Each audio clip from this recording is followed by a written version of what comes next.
Folks, today is Thursday, April 30th, 2020. Coming up on Roland Martin Unfiltered. Senator Kamala Harris has introduced a bill to address racial disparities in coronavirus cases. We'll talk with Congressman Dwight Evans of Pennsylvania. Not only about that, but also his call for targeted testing. This latest drug, is it a possible cure for coronavirus? We have the latest information. Also, Dr. Anthony Fauci says that sports may not return until next year. The NFL could be playing ball on Saturdays if there's no college football. And speaking of the NFL, let's talk about this kicker the Patriots drafted with a white supremacist tattoo that he says, I didn't know what that was. We'll be joined by sports journalist Howard Bryant. Also, the future of music concerts could lie in live streaming. Facebook has announced that businesses and artists can charge for live streams. But we'll talk with Mary Spio, who's putting it to the test.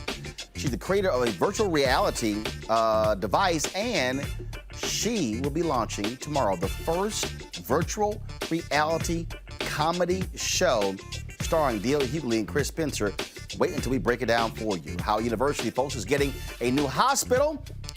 We'll tell you about that. And also, a warning for Georgia voters from election officials. And actor Dondre Whitfield is here to talk about his new book, Male vs. Man. Jam-packed show. It's time to bring the funk. I'm Roland Martin Unfiltered. Let's go. He's got it. Whatever the miss, he's on it. Whatever it is, he's got the scoop, the fact, the find. And when it breaks, he's right on time and it's rolling. Best believe he's knowing. Putting it down from sports to news to politics. With entertainment just for kicks, he's rolling. It's on go, roll, y'all.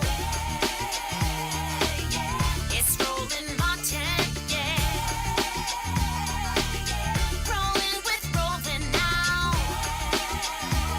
He's funk, he's fresh, he's real, the best, you know he's Roland Martin now.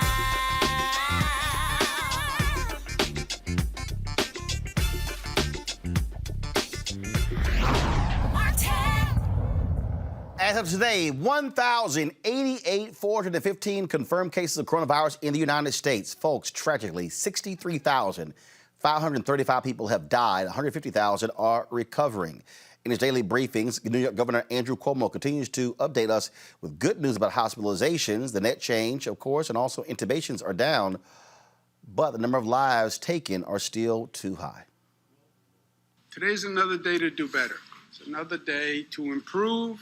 It's another day to be better, to make life better, to be better at helping people. Today's another day, another opportunity God gave us.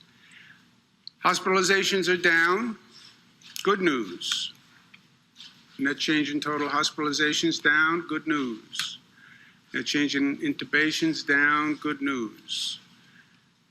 New COVID cases slightly down, 933, but still unacceptable, but down from where it was. Number of lives lost, still terrible, 306. Optimists would say the number's on the decline. Realists would say that's a tremendous amount of pain and grief for hundreds and hundreds of New Yorkers who lost a loved one.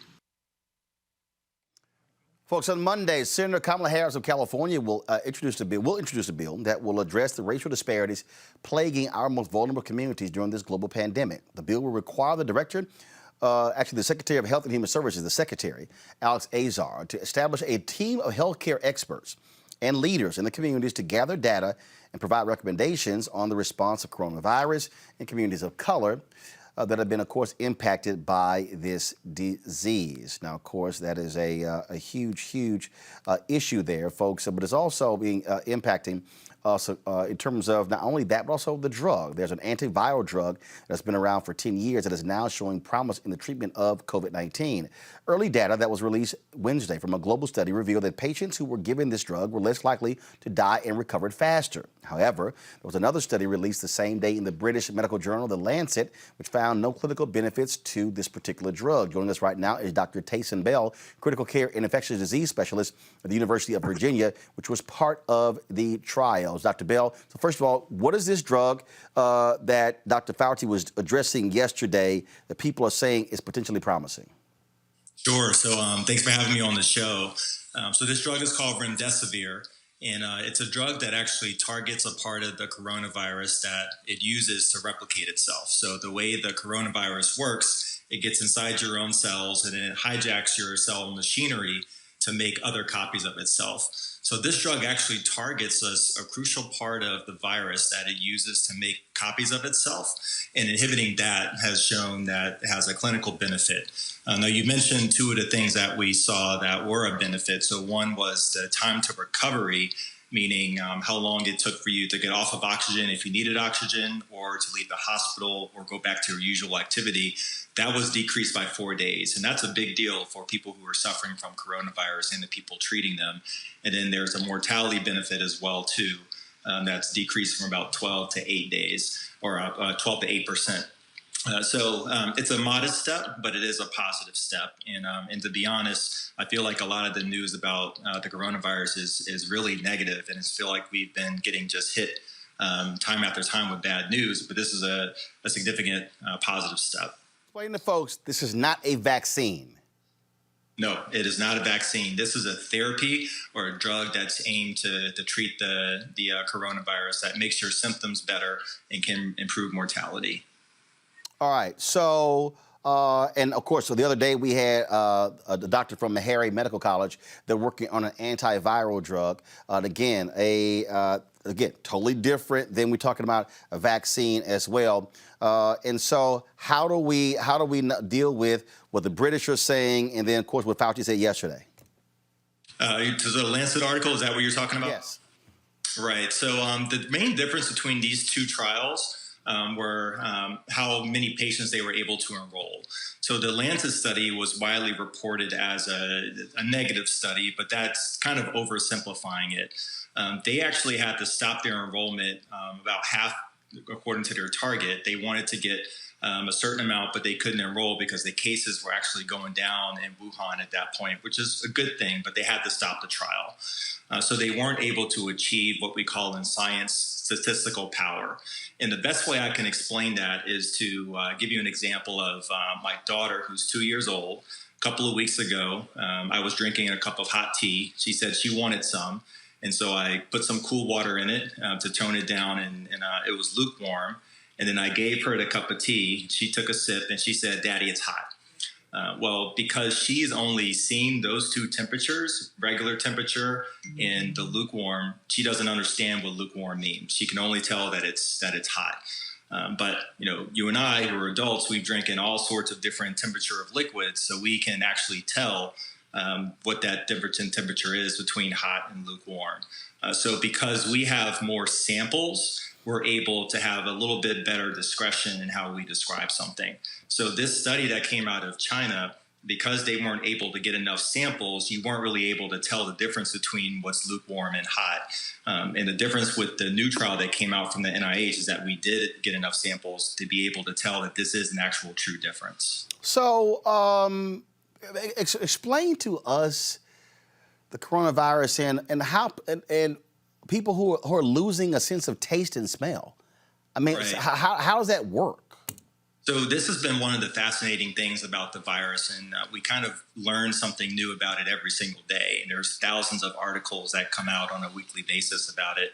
So this is still theory, but what it seems to do is infect some parts of the nervous system that control your sense of taste and your sense of smell. These nerves are actually very close to your nasal passages. So if you go back in your nose, not the part that you can see, but if you go even further behind where you can see, your brain actually comes pretty close to that. And some of the nerves that feed the brain are very close to that as well, too. And so there are some people who think that the coronavirus can actually go through one of those thin bones that separates your nose from your brain. It can actually directly infect those cells in your nervous system and cause you to lose that sensation. We're not sure if that's actually the case, but that's been the theory and has been shown in some animal models. All right, then, Dr. Tayson Bell, we certainly appreciate it. Thanks a bunch. Thanks for having me. All right, then, folks. Let's also talk about what was also again what was happening all across. We still continue to have folks on this whole issue of testing. We have folks talking about do not have enough. You got the Trump people and all of their nonsense. And frankly, now you have people talking about reopening up. NASCAR is saying they're going to have races May 7th. Now, all of a sudden, the NBA is talking about the possibility of that. Where do we go from here? What's happening in Georgia right now? Of course, you have where today, I'm going to load it in a second, where you had these hearses that actually lined up all across the state capitol.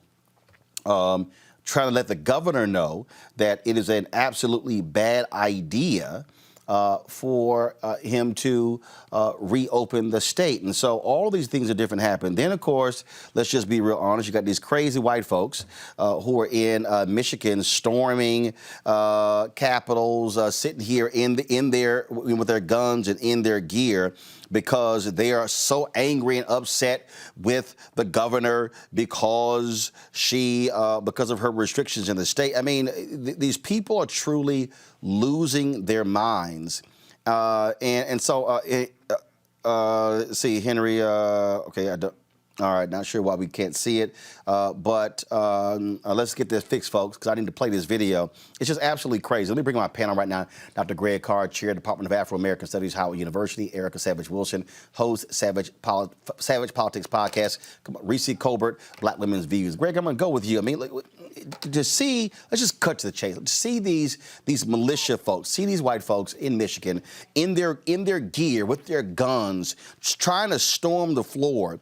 And you have state reps who are sitting here saying that they were just, shocked and what's going on. I mean, it's absolute madness. But these are the white folks that, frankly, let's just cut to the chase. Donald Trump wants out there. He, of course, drove this and precipitated all of this. Absolutely. This is part of his reelection strategy. Voter suppression, they already had the conventional strategy lined up. And then this pandemic hit, and they had to retool it. As we know, these people are not watching Roland Martin Unfiltered. If they're watching any media at all, they're watching Fox News, and they're getting their instructions from the White House. And they're also getting not so subtle instructions from the things that are shown on other news outlets. When you see Mike Pence walking through the Mayo Clinic with no mask on, he's a signal to them. This isn't unintentional. This isn't accidental. And as you see them there, they are endangering not only each other, but they are endangering all of us. If you're coming outside without a mask and you're getting close to other people, what you're saying is, I don't care about you, because the mask isn't for you, it's to protect other people. So this is basically an exercise in white nationalism. It is all aimed toward November. And ultimately, it will continue until state and local officials stop it, because the federal government is going to be of no help. They've got Bill Barr getting ready to try to exonerate Michael Flynn, to go send some spies to China and try to figure out other ways they can use, by reopening states, by the way, to maybe throw people off unemployment and other kind of ways to get at those populations that they have never considered to be part of the American quilt. What we are seeing here, Reese, we're seeing people who don't care about the rule of law, except when it comes to black people. They're jumping in the faces of cops. And I'm sorry, this is where if you have restrictions saying you stand 6 feet apart. In fact, I'm going to play this video again. Folks, if you see on the far left side, you see they are in the face of cops. Jabbing their fingers in their face, angry at them. You're going to see it in a second. Let's look to the far left. You see the cops there in the mask, and they're literally in their face. That's not 6 feet. I'm sorry.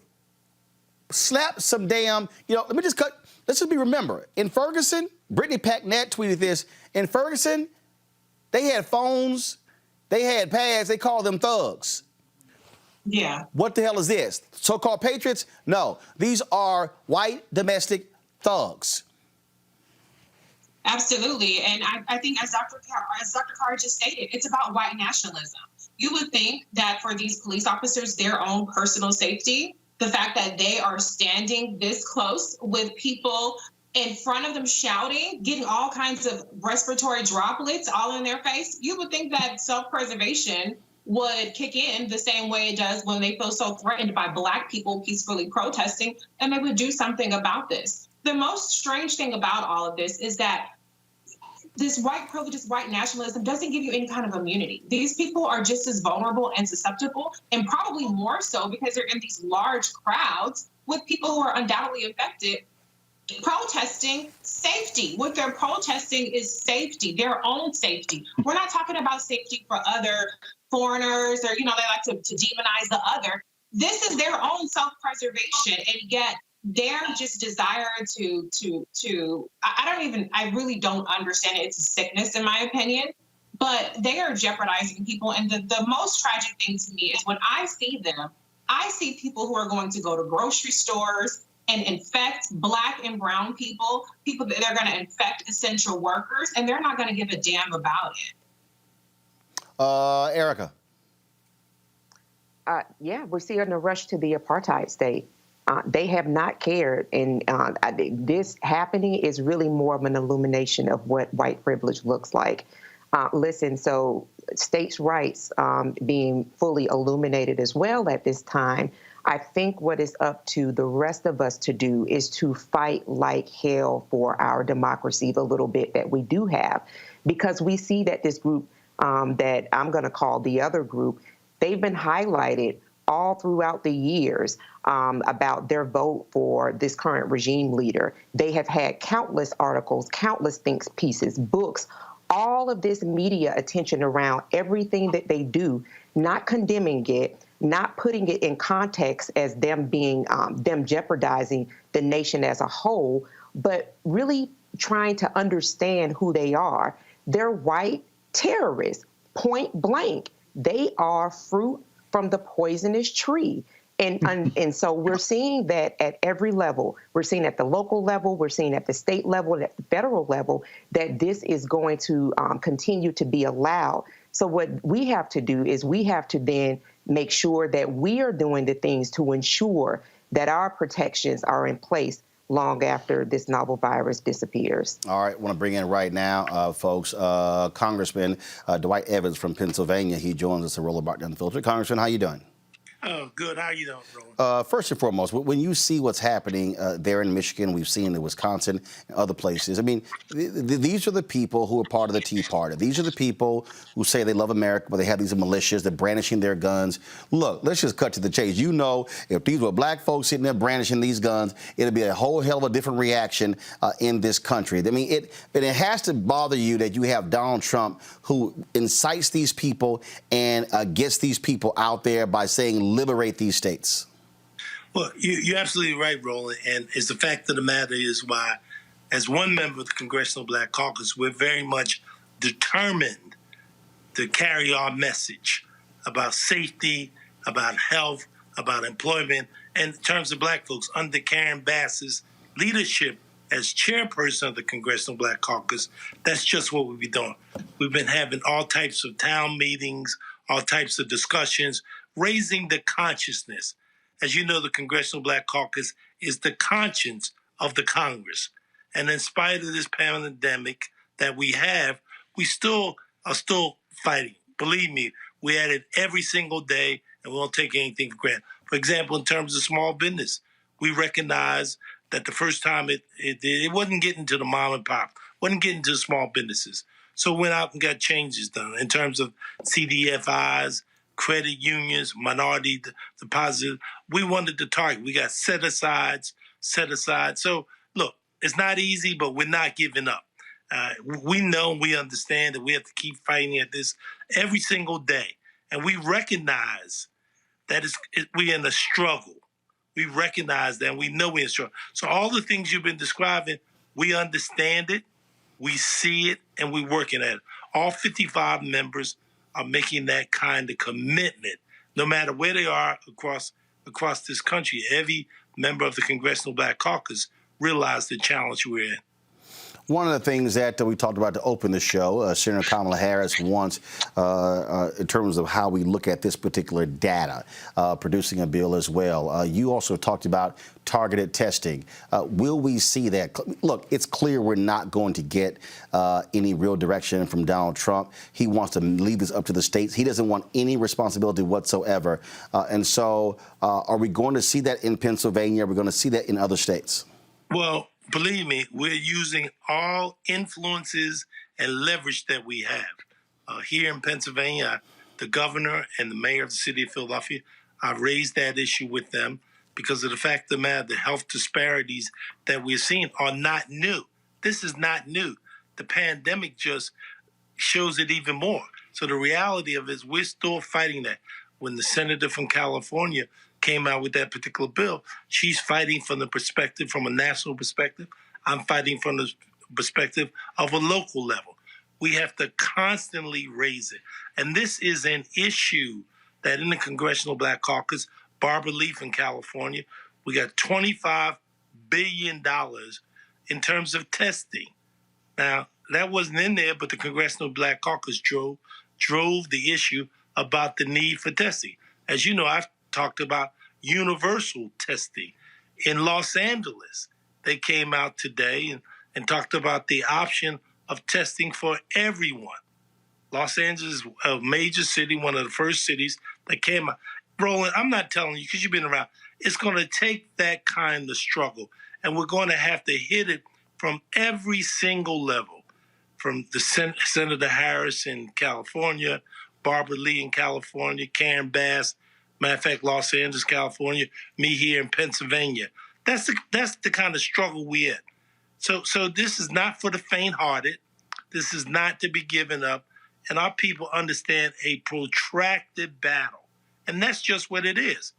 I'm not telling you anything or your listening audience anything different that you don't know about the struggle it's going to take. And we're going to have to hit it every way we can.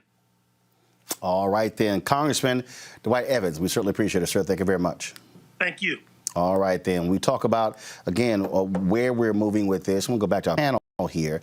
I think what we have to understand, Reese, is that when we start breaking down, all of these different aspects of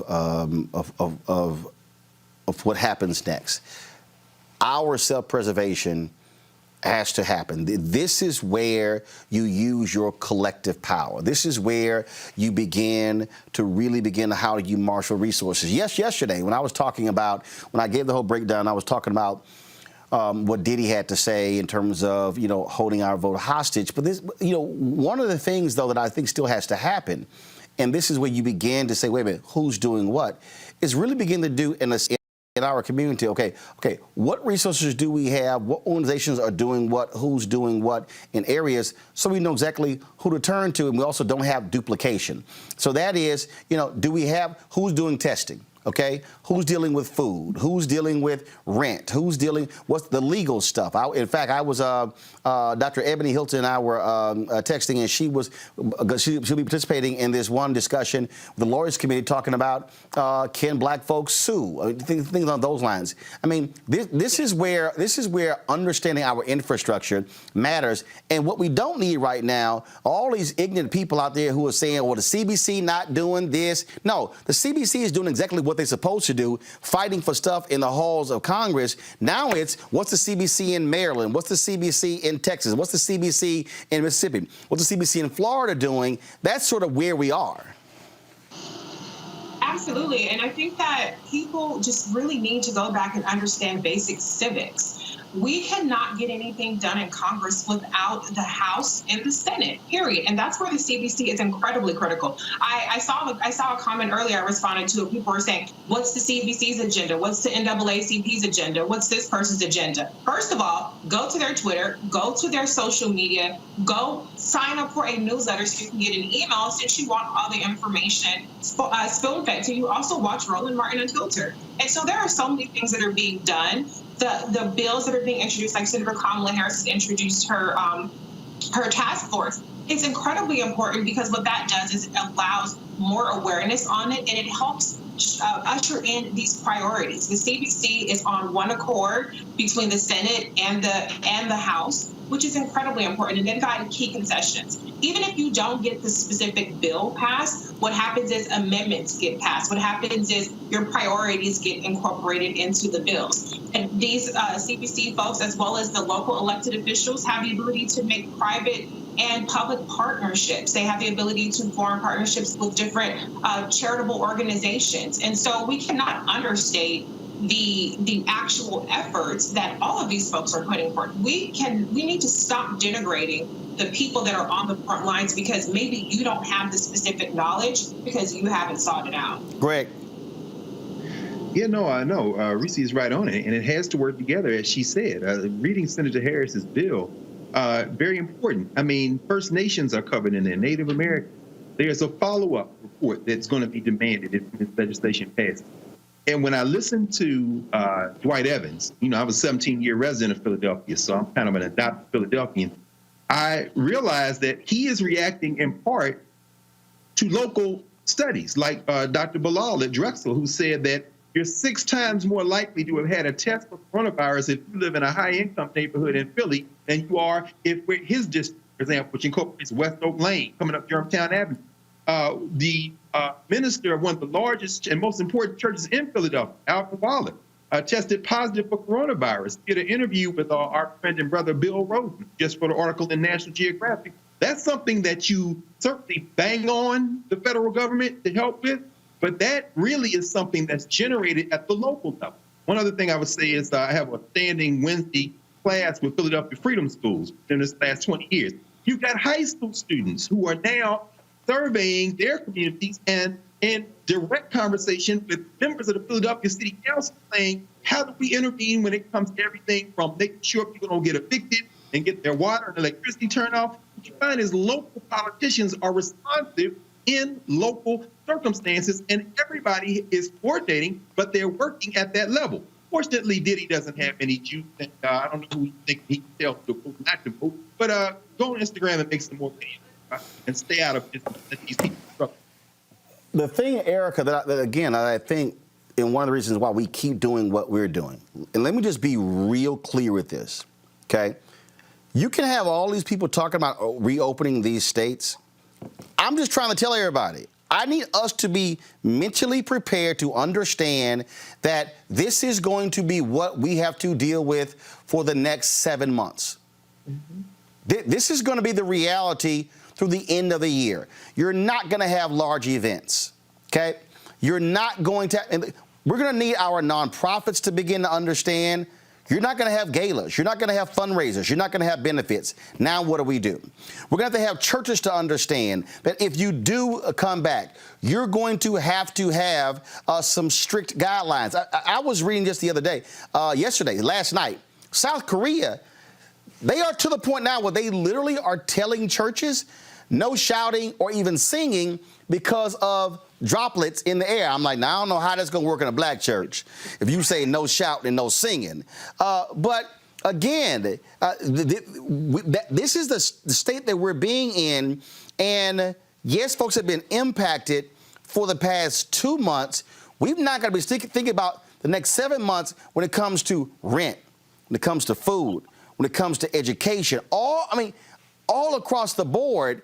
And I need us to be thinking organizationally, who's doing what, who's covering what, so our bases are taken care of, Erica.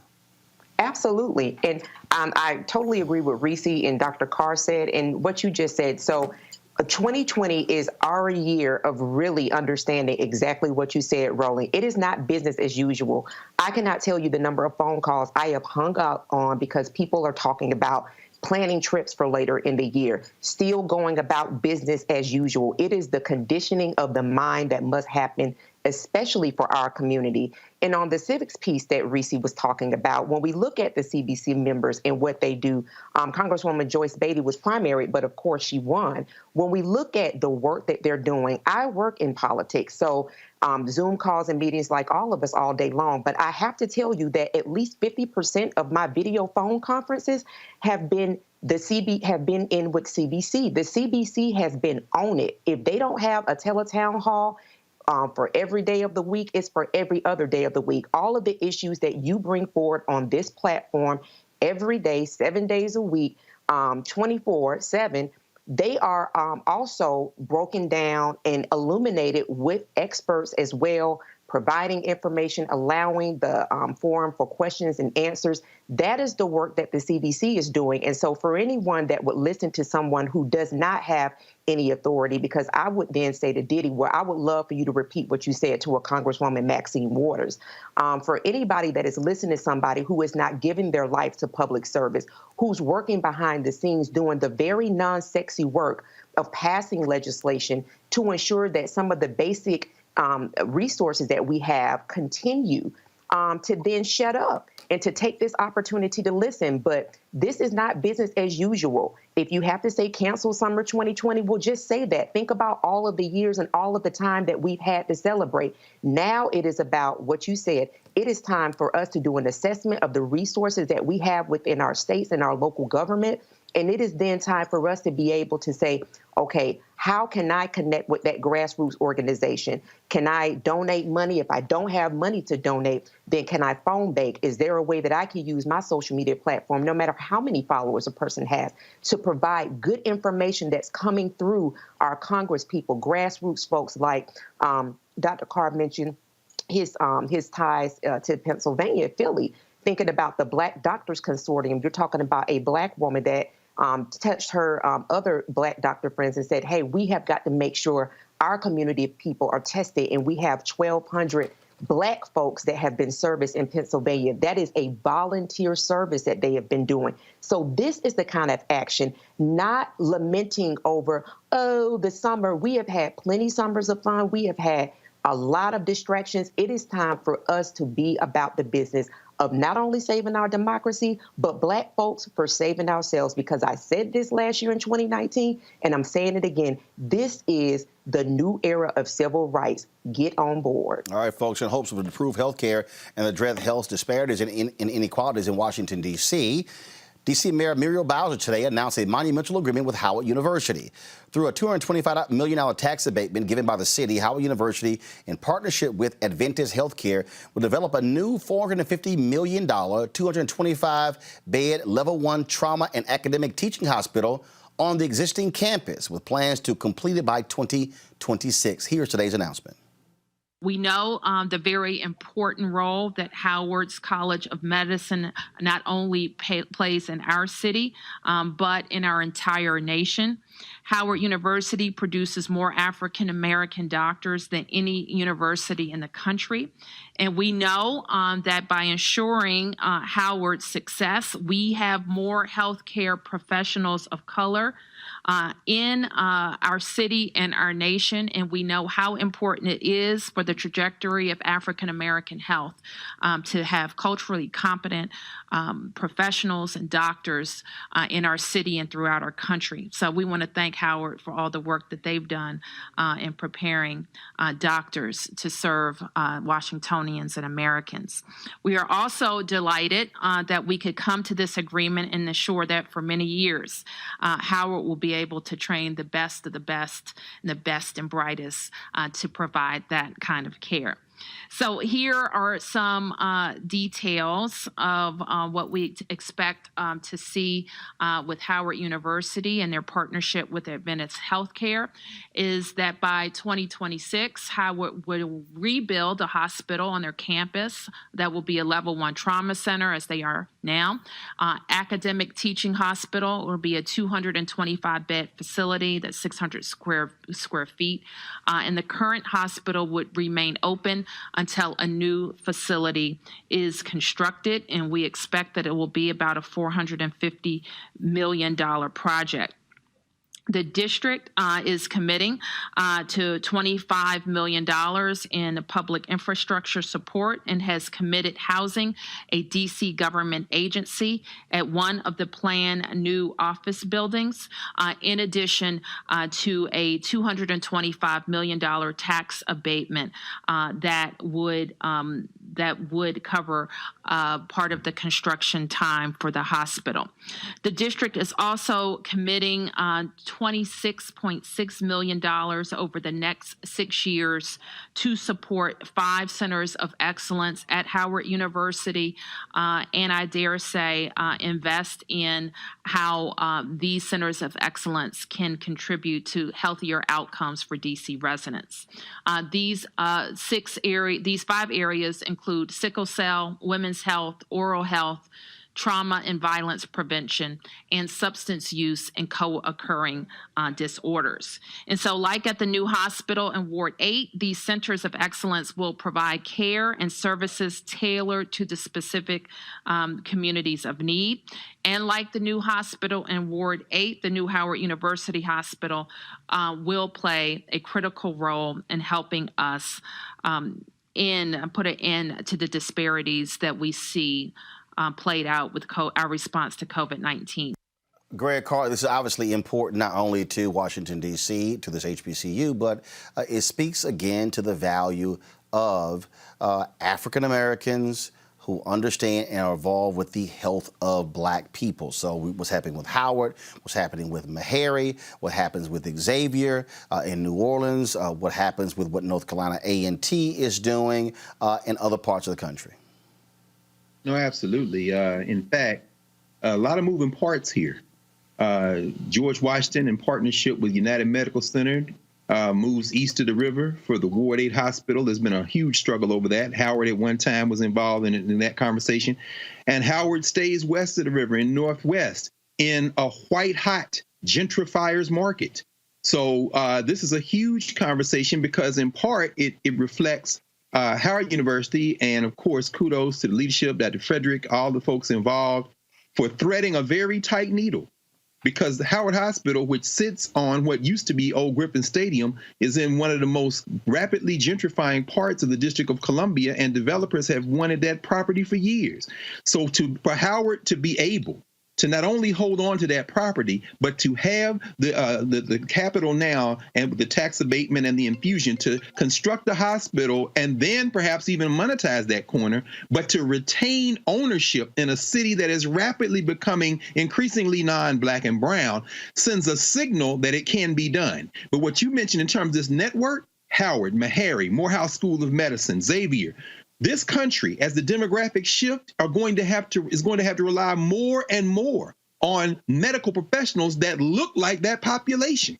And so this sends the signal that not only can it be done, but that when you have elected leadership, be it the mayor, be it the majority Black city council of Washington, D.C., you can get these kind of deals done because that's the type of combination of public-private partnership and elected officials that's going to have to be required in order to get something like this done.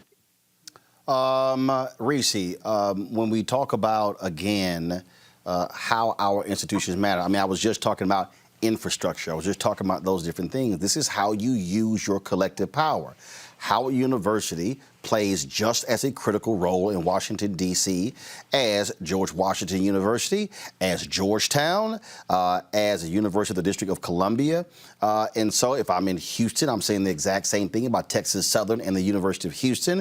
If I'm saying the exact same thing, if you cannot talk about Georgia, you can talk all you want about Georgia State University, but you can't talk about Georgia unless you deal with Spelman, Morehouse, Clark, Atlanta. And so, again, this is where, again, getting out of national politics, this is where African Americans have to also flex that power when it comes to African Americans who are mayors, who are on city councils, who are county commissioners, to ensure that our institutions are being properly taken care of. I absolutely agree. I think that when we have Black elected officials, we see our communities being taken care of in a much different way than when we don't have Black elected officials. But I do want to emphasize that white officials represent a lot of Black Americans as well, and we have to yield our power with them. We can't mostly and only hold Black elected officials accountable, and meanwhile, the white elected officials don't even have to give us a second glance. I mean, the people that get the hardest time from Black people are Black elected officials. And, you know, I see more complaints about the CDC than I do about the Republican Party in like social media, for example. And so we have to flex our muscle as voters, as taxpayers, on all elected officials, because we do hold the power. And when we have Black elected officials, when that opportunity is there to put Black people in power, we should absolutely seize that, because we're going to get better results. But we have to be calling up mayors that are white mayors, if it's local county officials, whether it's your congressional people, your senator, governors, whatever. Hold everybody accountable and make sure you make your priorities known. I keep saying that we are still constituents. So it doesn't matter where we are, it doesn't matter who the leadership is, we are constituents. And so we utilize our infrastructure, we utilize our organizations to then go as one voice. You know, and look, I've spoken to AKs and Alphas and Deltas and others, and I've said, I'm sorry, there should be no city in America that when they see pink and green, they don't just to go, okay, I don't know, okay, here come them AKs. If I see red and white, here come those Deltas. If I see black and gold, here come those Alphas. It doesn't make sense. I keep saying it doesn't make sense for us to have organizational infrastructure and we don't use it. This is also where, and I'll say it right now, which is why we have hashtag HBCU Giving Day. This is also where Howard graduates can't just be excited about this. They've also got to ensure that they're cutting a check every year in terms of dues. I don't care if it's $10, $25, $100, doesn't matter, but you can't just keep saying who else is going to save us if we're unwilling to save ourselves. Oh, yes, and that's the hour that we're in. And I'm thinking about in Georgia as well, Albany State University and Fort Valley State University that have agricultural programs. So thinking about the connection of food and medicine. And when we talk about, while we were on the phone, the CDC sent another reminder about another town hall that they're going to be having on Monday addressing the frontline workers and addressing first responders. So again, as Reese said, it is about understanding that you are a constituent and that whoever it is that is representing you at the fullest in your community. And we do largely see that with Black elected officials, but honestly, it all cuts the same way. So the energy that people have, especially since we're at a shelter in place, this is the perfect time to really get to know your local community and state, because this is one of the ways with which people are able to learn that, but then to actually put those things into action by way, as you mentioned, cutting a check.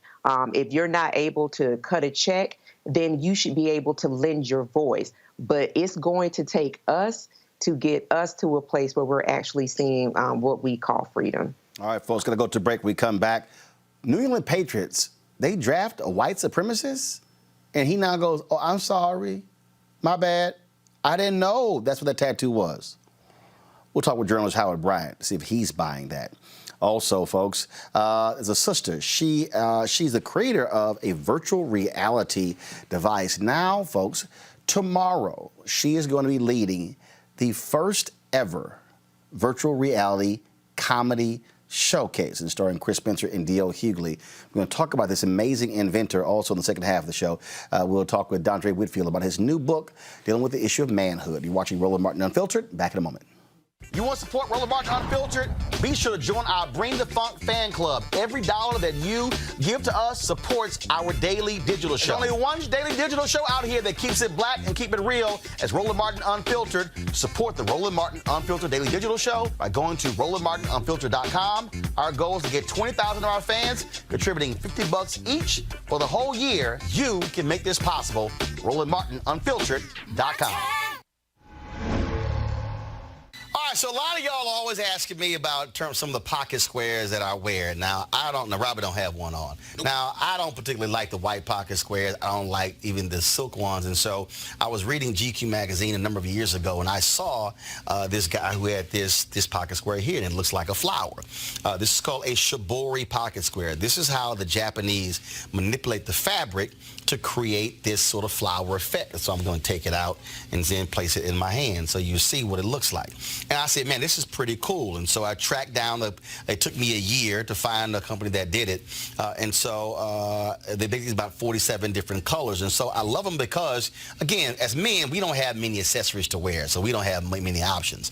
And so this is really a pretty cool pocket square. Now, what I love about this here is you saw when it's in the pocket, you know, it gives you that flower effect like that.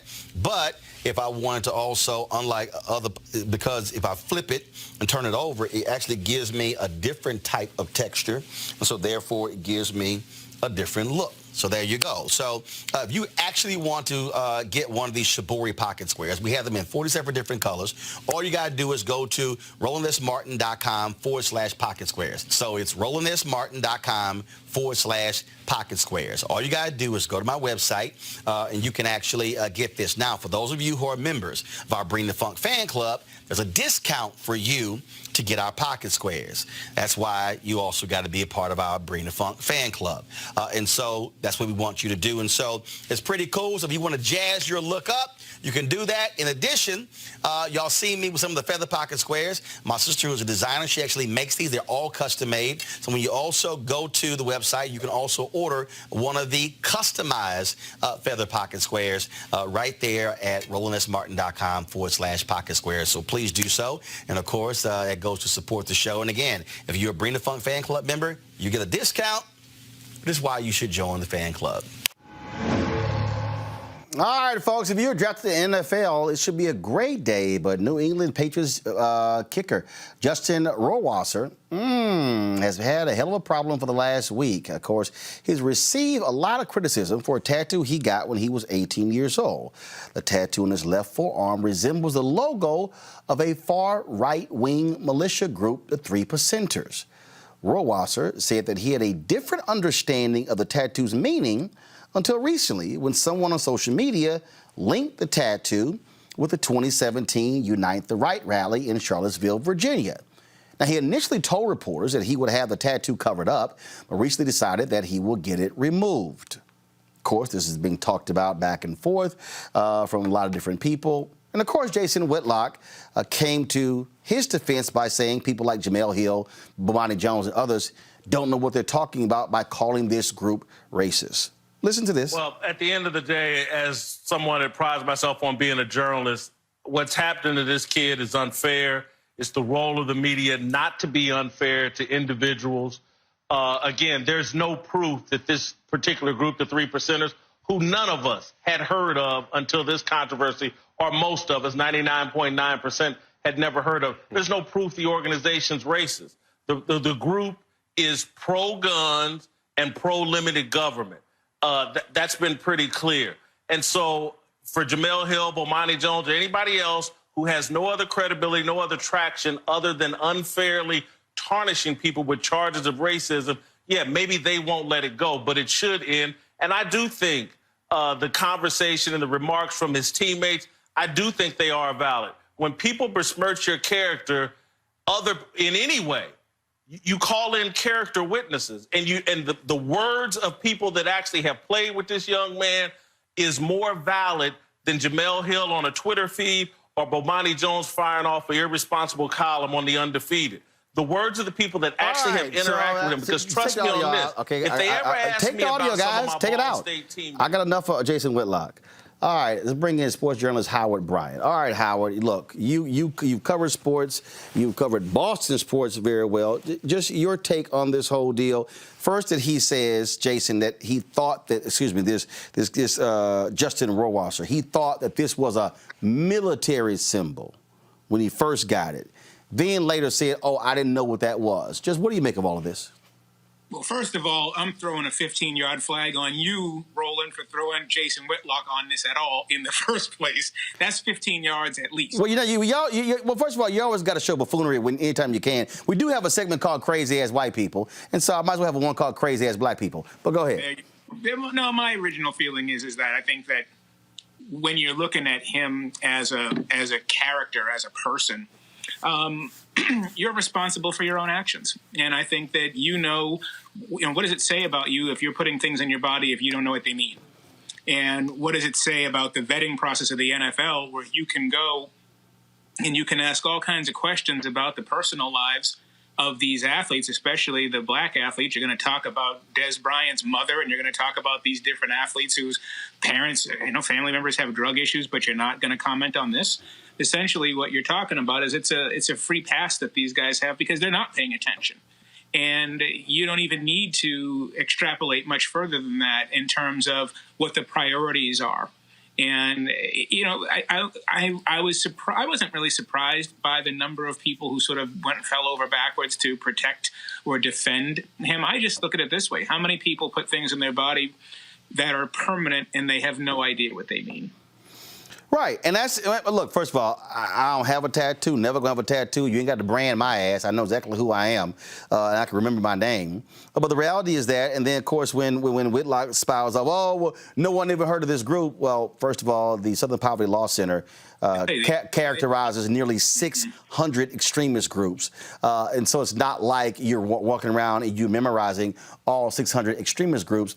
And the reality is these extremist groups that Jason just acts like is no big deal, those are the people who were in Michigan today. Those are the people who are in the state capitol in Wisconsin. Those are the people who parade around with their guns, flashing their guns. And in fact, again, in Canada, they consider them the most dangerous extremist group there.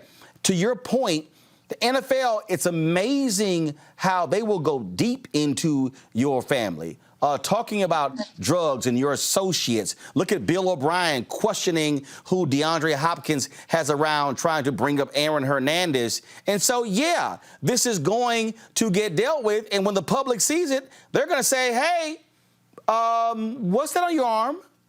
Well, exactly. And I think that's the issue that people aren't paying very much attention to is this is also a labor issue in terms of the entire interview process when it comes to the draft, the entire process on how you treat these black athletes and how you treat the white athletes.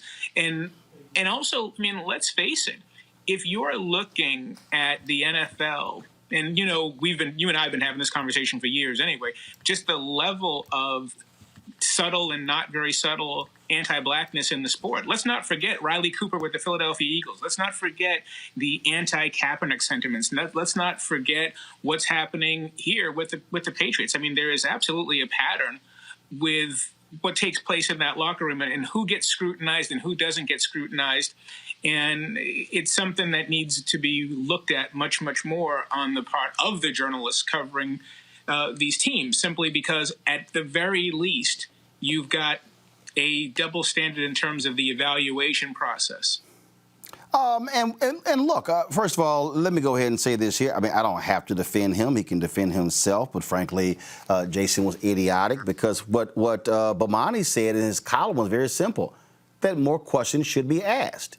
Simple as that. The point. And especially when we see how many of these coaches and general managers, they will ask a black athlete a whole lot of questions. In fact, a lot of people are still pissed off with the NFL for what they did on draft night, where you swear we had to bring up every draft pick whose mama or daddy was in jail or who had a drug problem, who had gotten arrested. And I'm sitting there going, what the hell does that have to do with draft night?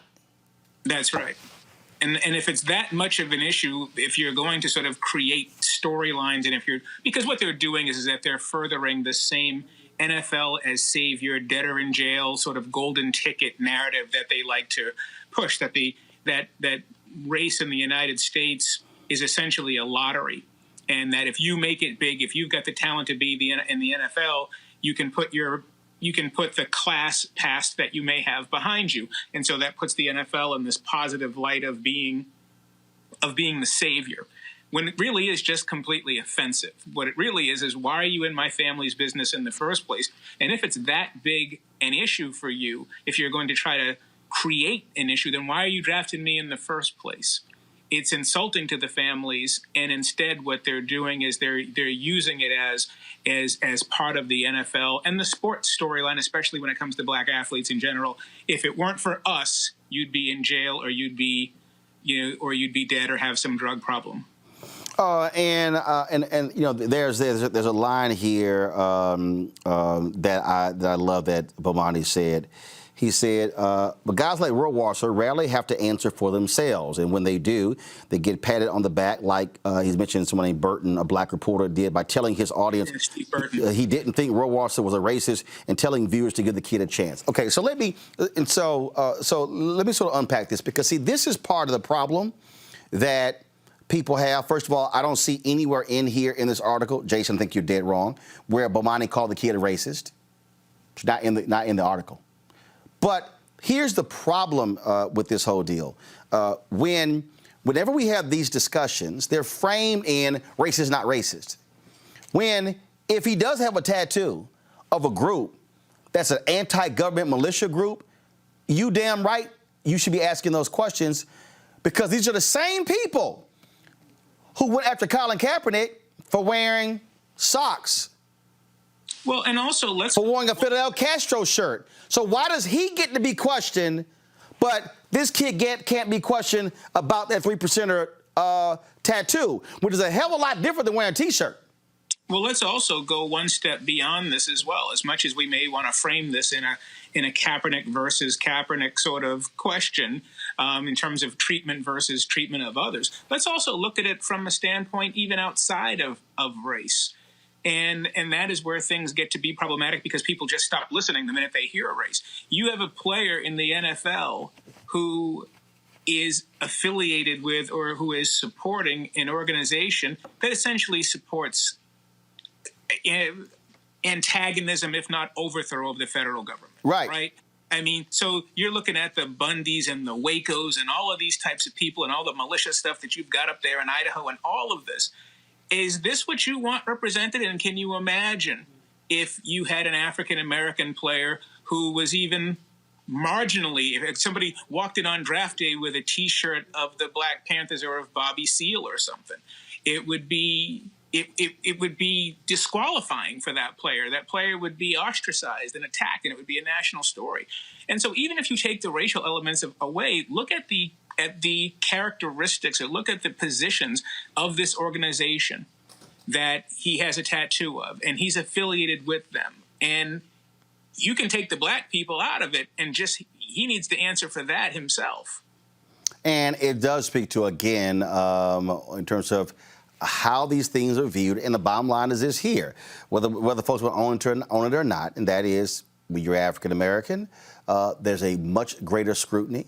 You have to explain everything. You have to go through everything, as opposed to how other folks are. And I think that's what we're seeing right here. And let's just be clear. They're sitting here talking about why this kid can't. Oh my God, what he's going through, how he's being treated. How about the kid from the Dallas Cowboys, who was a sure first-round draft pick, top 15 draft pick, who the night before, all of a sudden they said murdered somebody. Mm-hmm. And he plummets. And then all of a sudden, my bad, he wasn't involved. Yeah.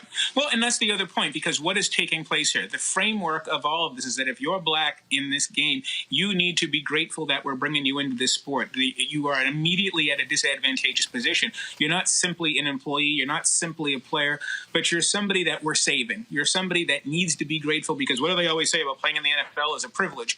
And those standards don't exist for other players.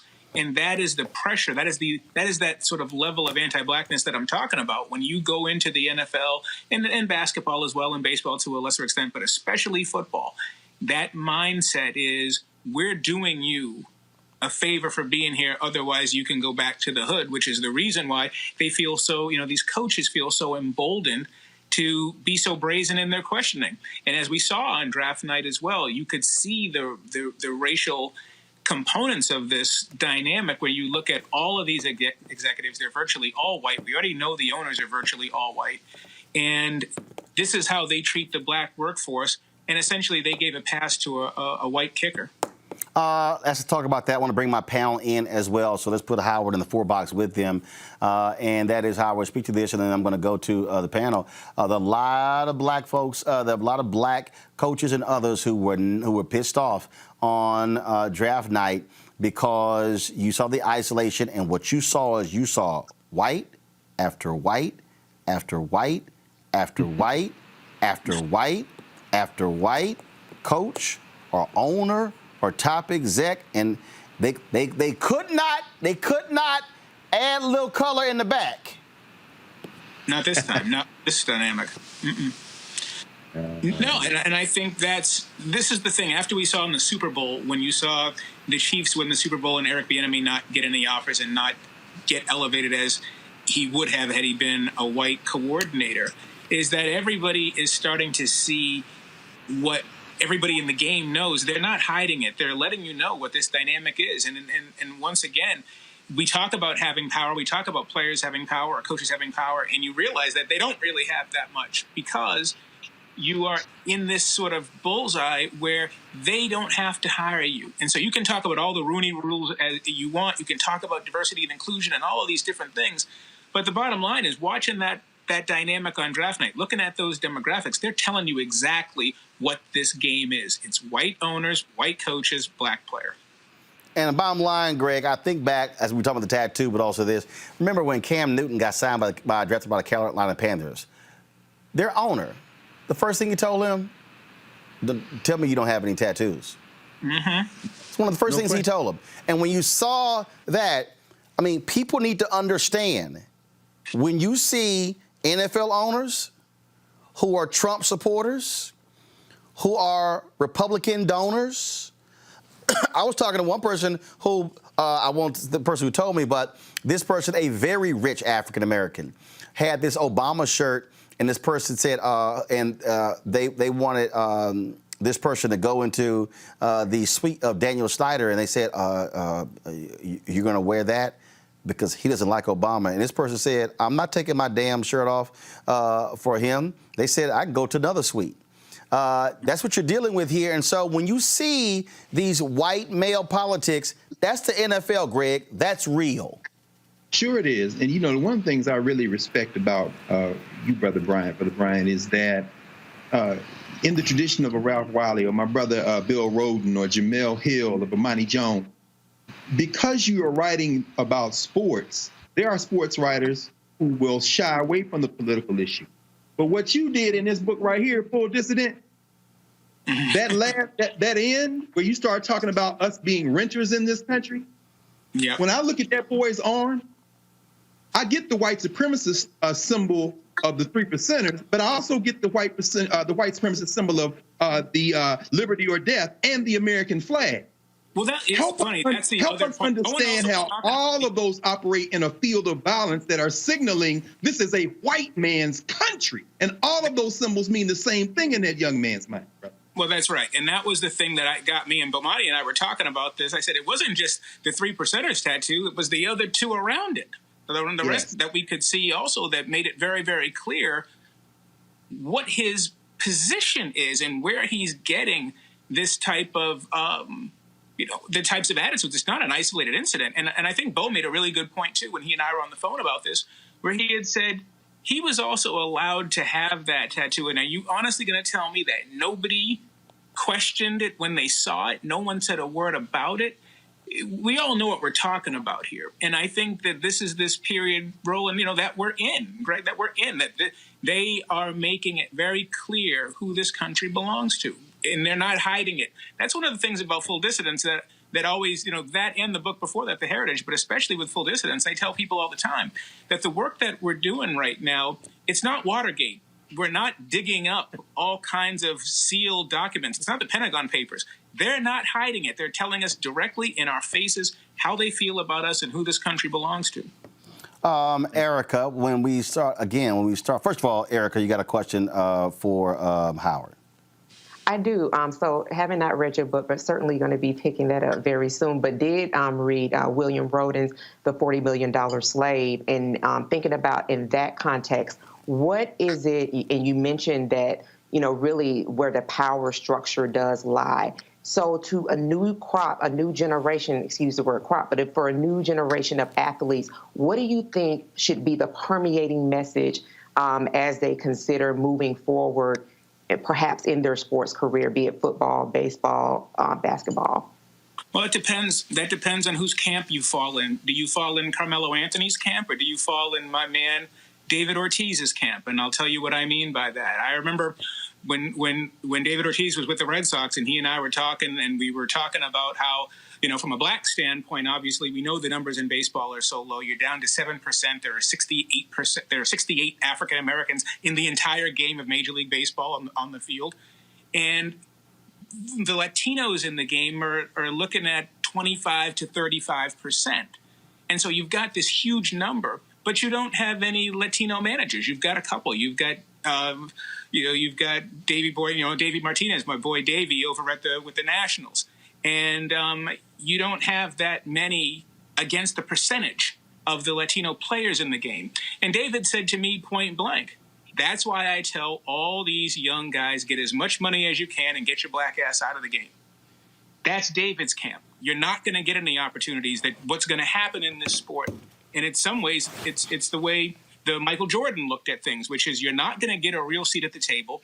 Get as much money as you can. You're going to be compensated. You will get money, but you won't get power. Right. Now, if you go to the Carmelo Anthony camp, when he and I talked about this, his feeling is that you need a new consciousness. You need that these young black athletes need a new consciousness. They need to understand that money can translate into power as long as you don't spend it all on cars.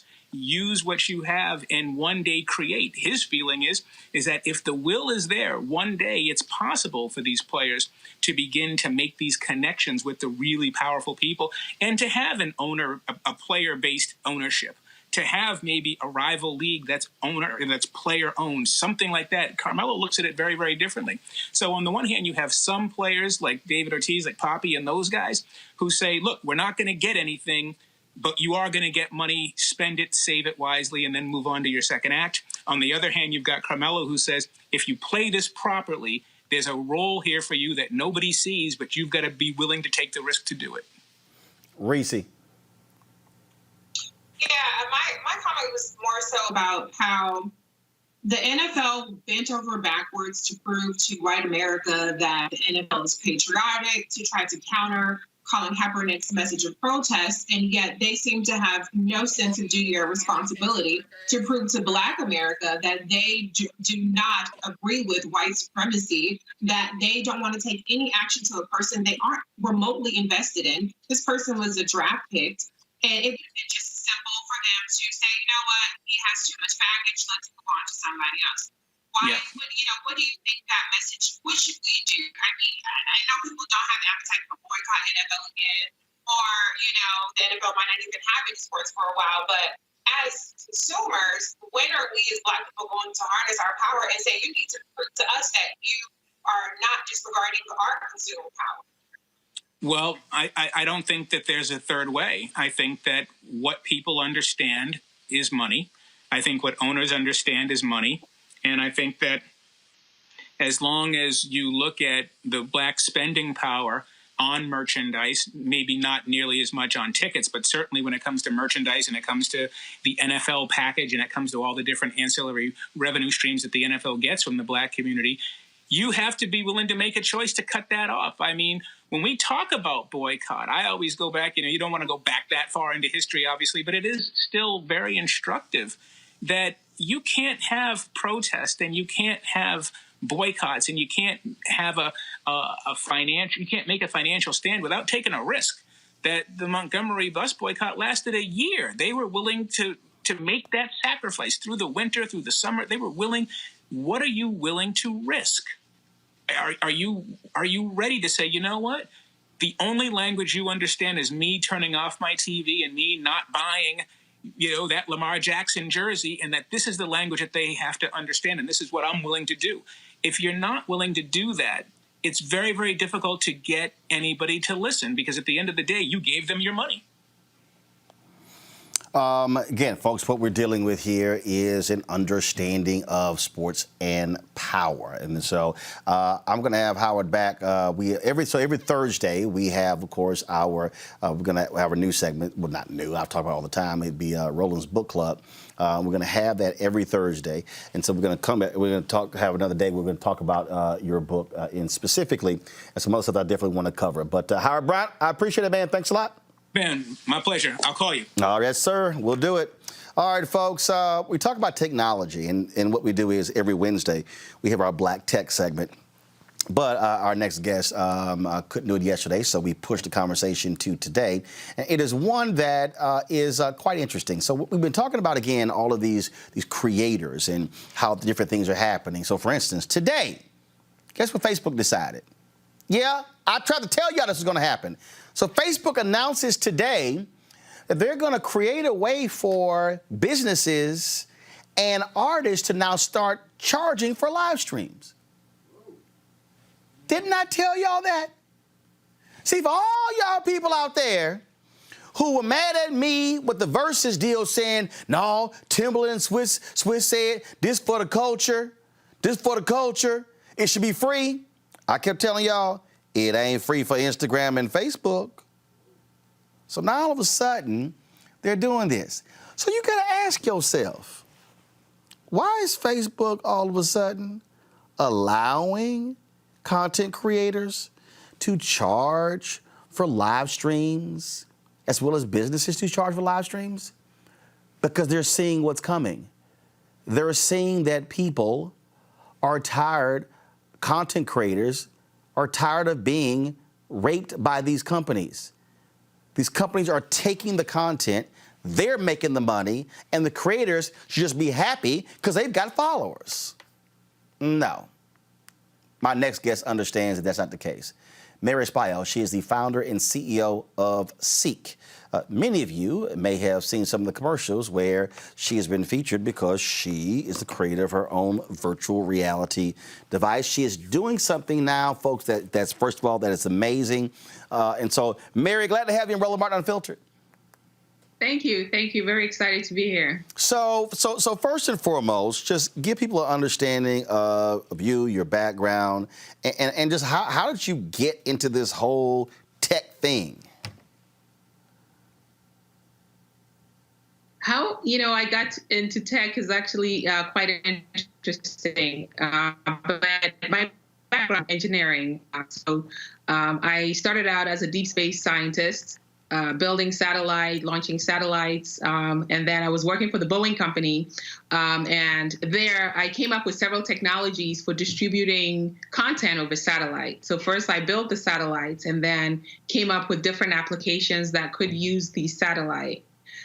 So that's how my transition from deep space engineer into content kind of happened, was with building technology that utilized a lot of what we were doing with the space technologies. And so then where did the virtual reality come in? Because, see, I remember first seeing you in these television commercials about your virtual reality headset.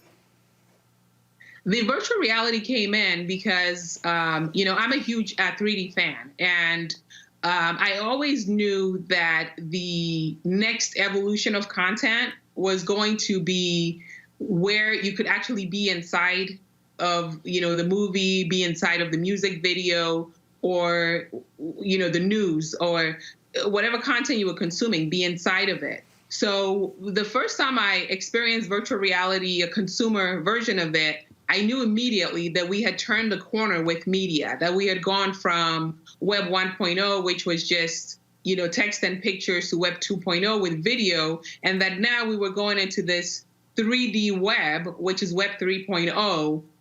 So I knew immediately that that's really the end game, for most content. And I just didn't see the types of content that I wanted to experience in VR. And so I decided to create a platform and the technology to be able to have people access that. So let's talk about that. That is Seek. And so, Henry, go to my iPad, please. You'll see here, I'm on the website right now. And so exactly what is the platform? Is it I see you have live concerts. You got VIP access. Is this a site or an app that it costs me every month? So just give me all the background about Seek. Definitely. So Seek is a streaming platform for virtual events.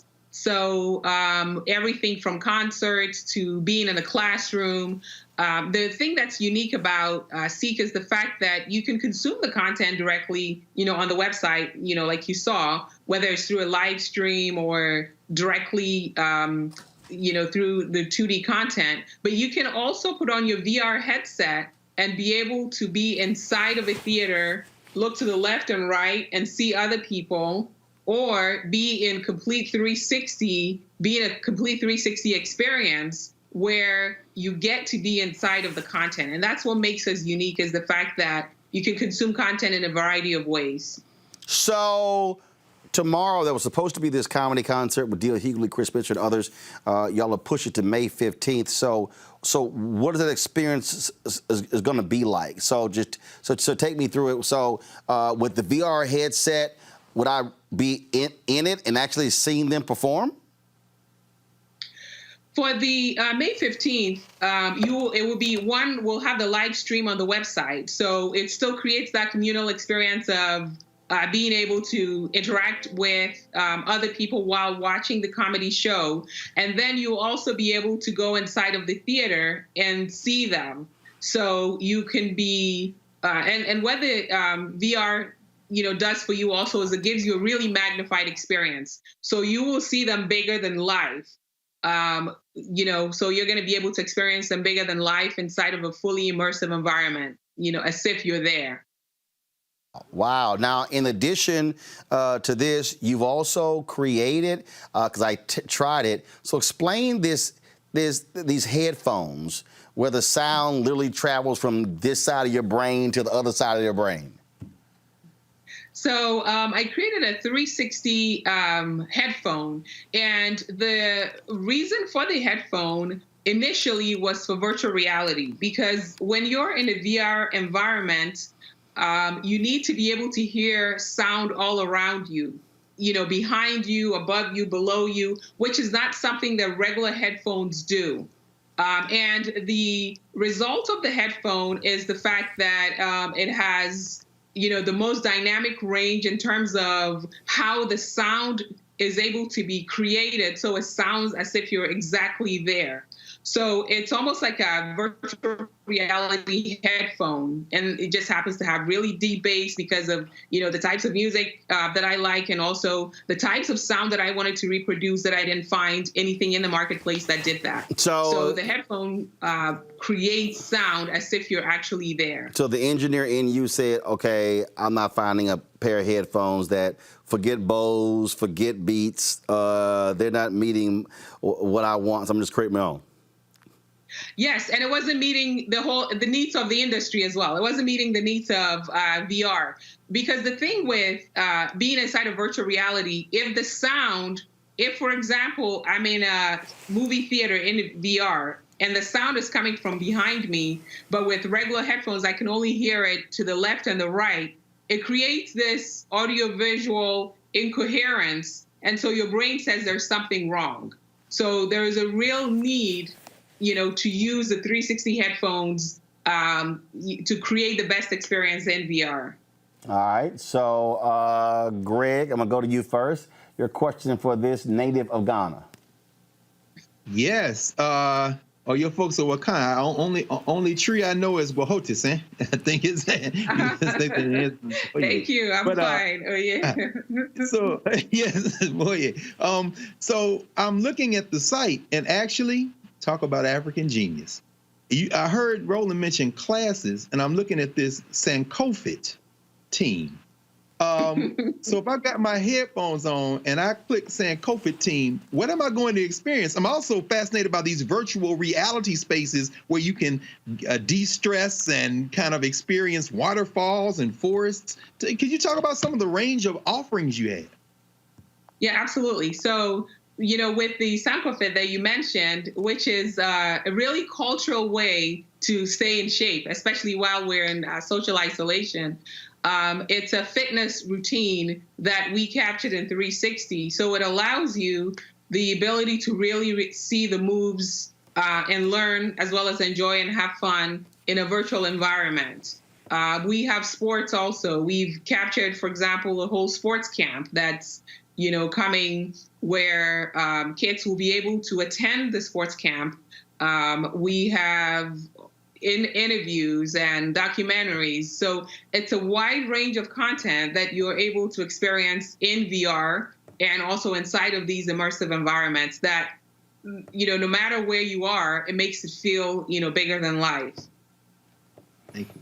Question from Reese. Yeah, I was checking out your website as well, and it looks like the headset is very affordable. Was that something that you made it a point to make sure that it was something that would be affordable for the average consumer?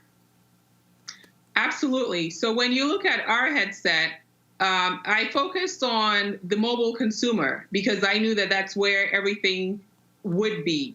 The interesting thing is that when you look at other headsets that were in the marketplace, they were focusing on people buying these $3,000 computers, and they weren't really thinking about the mobile consumer. And so now with other competitors seeing that where the market is with the mobile audience, they're now releasing their versions of mobile headset. But that was exactly it. I wanted it to be affordable for everyday users, which is why it's $99 for the headset compared to, some of the more pricier headsets that are out there, and you get the same quality. Erica.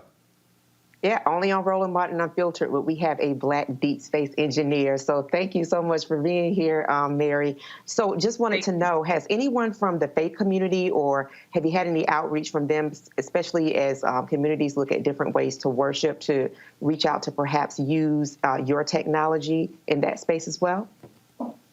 Not yet, but we're, definitely having some conversations. We haven't done anything yet, but we have some active conversations that are going on. And that's one of the things that I'm very, very interested in, exploring as well. So, first of all, to the panelists, anybody else with another question? I know Greg got another one, so go ahead, Greg. I know you do. I think, Reese, when he asked about affordability, it really kind of drew my attention to the fact that, particularly out of the continent of Africa, whether it's directly or indirectly through folks moving other places in the world, it's almost as if the African continent has leaped over a generation that is no longer necessary. We're in a digital age. This affordability issue, how much of your vision entails making sure that people who have been locked out of previous stages of development will now be able, through devices like this and through being able to put their content out, perhaps get back into a kind of form of empowerment that maybe has never really been available in these previous stages of development. That's exactly it. The platform is about allowing people access to the next iteration of the web, no matter where they are in the world. So, you mentioned making it affordable. We also have a foldable headset, which is just a basic box that anyone can use to also be able to access the 3D web. And affordability and empowerment is basically what the platform is about, is allowing people to create their own channels, and have people access it and monetize.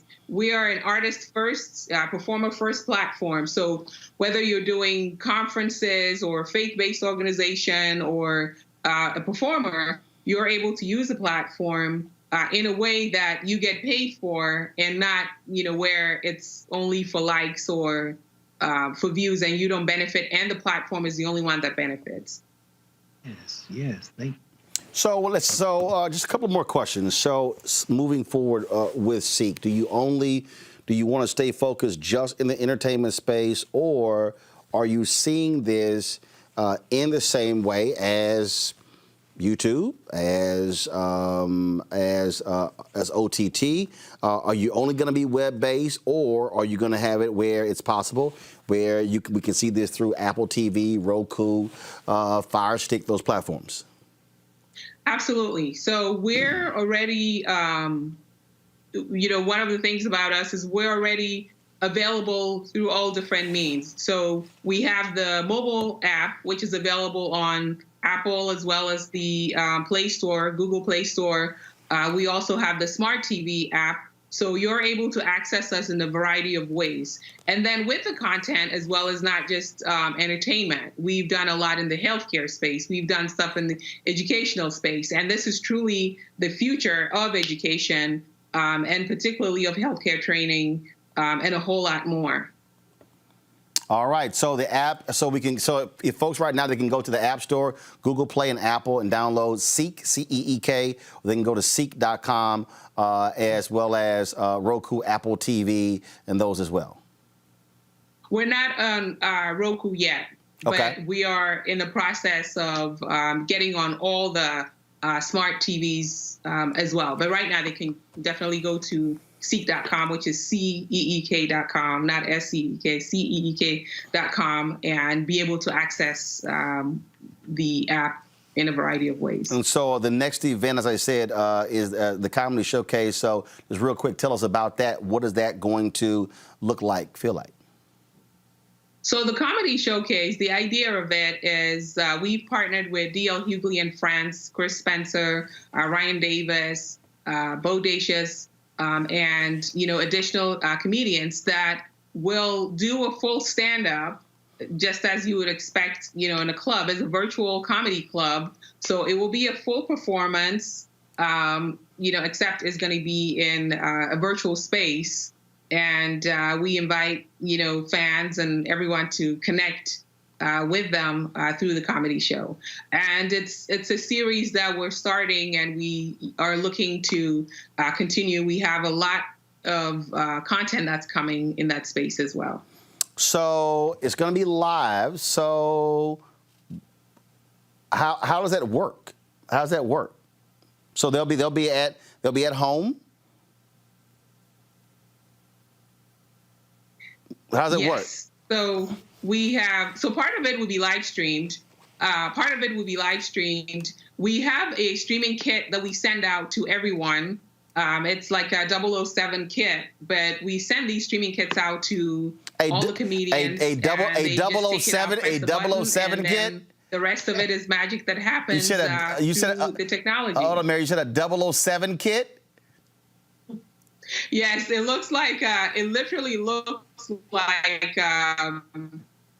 something that you would see in a James Bond movie. So y'all sending the kits out to the comedians, and so they open up. I take it. What is it? Green screen? Is it lights, camera, all that sort of stuff? And then they'll connect to where you are, and then that goes through the whole virtual reality experience. Yeah, then it goes through the experience, and so. And then it also live streams to the web. So for people that just want to connect to it on the web, they'll just go to Seek.com and be able to see the live stream. And for people that want to be able to experience it in VR, they'll be able to go on the app and experience it. So and again, for the people who don't understand VR, so let's say, okay, if someone wanted to watch Roland Martin Unfiltered sitting right over here. And so are we shooting the show in 360? Is that what's happening? If they wanted to be in studio with you, we would have to shoot it in 360 and broadcast that live in 360. So they would feel like they're sitting across from you. Okay, so that's interesting. So we did this. That means that, wow, that's and so it would be we'd be having a signal here, and that camera or that feed, whatever, is going back to your operation, and then for them to watch the show, they could literally go from that side or whatever the heck while we're in the space.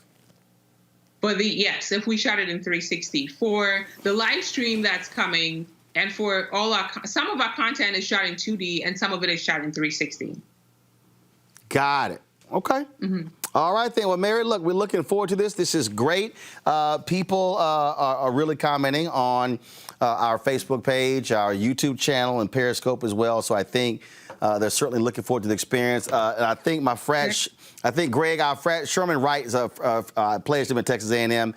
He's working with Mary on this. So, Mary, I can't wait to get the kit Sherman's supposed to be sending me, so I can test this stuff out. Because I definitely want to test out the virtual headset and those headphones again. So come on, Sherman, hurry up and send it to me. I done already downloaded the app, brother. All right, then. Mary, Make thanks. sure you get it. All right, Mary, thanks a bunch, folks. Seek.com, CEEK.com. Mary, thanks a lot. Thank you. Thank you so much for having me. All right, then. See, this is the thing, Greg, that again, first of all, I keep going to why we're doing this weekly segment, because there are a number of African Americans. There are people of African descent who are out here, who are in the tech space. Frankly, folks aren't talking to them. And it shouldn't have to be they blow up for all of a sudden we say, hey, this is who they are. No. These are people who actually need a leg up just for folks to get to know who they are right now. Absolutely, Roland. And this is, and I think there's a reason. What we just saw over these last 15, 20 minutes is an example of why certain people are not being talked to. This really poses a threat to the existing order. The more people who watch Roland Martin Unfiltered, the better informed folks are about not only things like this, but across the range, the fewer people who are going to tune in to these shows and these stations that have ignored us. And those, as Brother Howard said earlier, that affects the bottom line. Just what we heard, like I said, I downloaded the app here. I've already registered while I'm sitting here listening as y'all walking through it. You know, what happens when something like this literally changes the axis of how we not only consume information, but who profits from it? One thing Black folk have always had is content. In fact, that's why they brought us over here and stuffed this English language into our mouth, because of our expertise in agriculture, among other things, and architecture. So people had no problem with us running them down a field or singing a song. The problem comes in when a sister like that genius comes along and says, and now you're going to get paid from it, and you can do it from your house. Oh, we got a problem now. Do not interview her. But the fact that she's interviewed at all finally is because there's a Roland Martin Unfiltered. So y'all watching this, please understand, that's why you support this platform. We don't get free by asking other people. We get free by freeing ourselves. And we have to understand, Erica, that everything ain't free. We pay for other stuff. Let's just be real clear. And to Greg's point, again, which is why Facebook is doing what they're doing, you may think that Instagram app is free. You may think that that Facebook is free and Twitter is free, but the reality is they're getting paid. I've said it. I've come close several times to stop streaming our show on Periscope, because Periscope, owned by Twitter, does not offer a content ad revenue platform. I have had numerous conversations. You know, some people have gotten mad at me with my comments about the Teddy Riley Babyface deal. Well, I've actually had a conversation with Teddy Riley, and he's going to be on the show next Wednesday. Wait until y'all hear the live streaming platform that Teddy Riley has created. Because, Erica, it is about the fact that we cannot just be the sharecroppers. We cannot continue to supply the talent and other folks are becoming billionaires. No, we got to be able to say, here's a talent, and we get paid at the same time. Absolutely. And if people are not hearing that very message in this pandemic, the collective trillionaires that we are will continue to just labor for people who have no interest in us rising. And so I'm still in awe. And I, like Dr. Carr, started downloading the app as well and registering, because there was a deep space engineer on the Roland Martin Unfiltered platform. Where else are you going to see that? We are innovators. We are geniuses. We are first. But until we actually assume that place, as you said, with your dollars, if we will spend money on shoes, things that we use to accessorize ourselves, to make ourselves feel good about ourselves, homes, cars, and all of those things, then what more is it to actually support this young lady, Mary, who's doing fantastic things and really, as Dr. Carr said, changing the axis of the game, right? And that's creating entry for us. When she talked about, and I read about how her platform, she's structured it in a way that content creators are centered. And so that when we have Black people that are creating and we have Black voices and Black talent that's elevated, we bring the whole good with us. But again, it goes back to a string of conversations, even the one that just had with Howard Bryant, is about what are we going to do with what we have, which is our power. If we don't change our money behaviors, then there's no way that we're going to be able to continue to move forward. At the end of the day, Reese, not only that, there's a young brother or a young sister, when they see Mary, they say, whoa, wait a minute, I can do that. Which then leads to the conversation, what you have to do to get to that. Right. Yeah, I mean, just in today's show alone, we've seen two massive industries where Black people can really get ahead and where there's a huge need, which is technology and in the health professional field. We talked about Howard Hospital and building a pipeline of doctors who can actually change the world. It's the same thing with Mary and her Seek invention. She was working in corporate America, working for Boeing, and she, launched on her own to build something that's actually incredible, that's accessible to people. And I think I echo what Dr. Carr and what Eric said. As consumers, we have a lot of power, and this is a disruptor. Her Seek VR device costs $99. I did a quick search. Other similar devices are $500+. And so instead of trying to, come out with the most high-end, device and try to appeal to people on that way, she's appealing to people on an accessibility way. And so, yes, I would like to know, how did you raise the money? How did you get to the venture capitalism part of it? That's the other part where we need to bridge. We need more Black people in STEM, whether it's in medical, whether it's in engineering, technology, science, all of these things, because we cannot be left behind if we have the talent and we have the intellect and we have the access. And we can create our own access if they're not going to give it to us.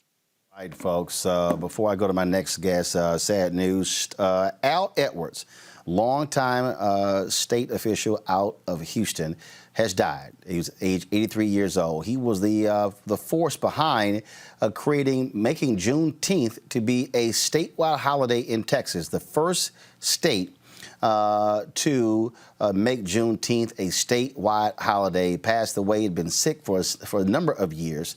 I knew him well, of course, talked to him many times. And Greg, in terms of Black history, in terms of American history, Al Edwards certainly has his place with being the force to make Juneteenth a holiday. And all these other states that are now celebrating Juneteenth, all born out of that becoming a holiday. Brother, Al Edwards is one of the great legends, man. As he went to the same high school as one of my Jegnas, the great Jacob Carruthers. That's the great Houston's great Phyllis Wheatley High School, brother. Tuskegee Tiger, of course, a great patron of Texas Southern. And as you said, this is the man in the state legislature of Texas that pushed for Juneteenth. And it's right that Juneteenth should have come out of Texas first, because that's where it was born. So this is a great spirit and will be a powerful ancestor, and condolences to his family, celebration of his life. And as a brother who knew him, brother, I can only imagine what you're feeling right now and how grateful you are to have been able to spend some time with that very powerful man. Absolutely, absolutely. All right, folks, real quick here, and that is in Georgia. Georgia voters who plan to take advantage of absentee voting process should give the Georgia Secretary of State office plenty of time to process applications, according to Glenn County Elections and Registration Supervisor Chris Chanel. During a normal election, they would process absentee ballot applications, print the ballots, mail them to voters, and count them on election day. It will be possible that someone could apply for a ballot at the deadline and still get their vote counted, but that's not likely with the state office handling all things, and the volume could be a problem. The deadline to submit an absentee ballot application is 5 p.m. on June 5th. Folks, if you're in Georgia, we want you to get this thing done a lot early, okay? All right, folks. The Manhood Movement is a global initiative committed to awakening the consciousness of men, delivering key principles for impactful leadership and teaching them how to achieve their highest potential. Well, that's what actor Dondre Whitfield talks about in his new book, Male versus Man. It has been out for a couple of weeks. You can get it everywhere possible. Dondre joins us right now. What's up, Dondre? Brother man, how you doing? All good, all good. Glad to have you here. So let's talk about this book. You have been doing the manhood movement for several years. I remember when you came here to D.C. We had you on the show. Why? Why? What started this? You know, it's a great question. My father struggled for much of his life, much of my adolescence, and so subsequently, I didn't get the messaging of manhood that I felt like I should have received from him. And like many of our brothers who grow up, you know, fatherless, whether the father's inside your home or outside of your home, I really struggled to understand why I didn't get that from him. And it wasn't until really 4 years ago when I reconciled with my father that I realized that my father couldn't father me because he himself was unfathered. And so what I wanted to do was I wanted to write a playbook, if you will, for manhood. I wanted to write a book that if my father had had this kind of messaging, what kind of man would he have become? What kind of man would I have ultimately become sooner had I had access to this information? And finally, what kind of information would my son need in order for him to better matriculate into manhood himself?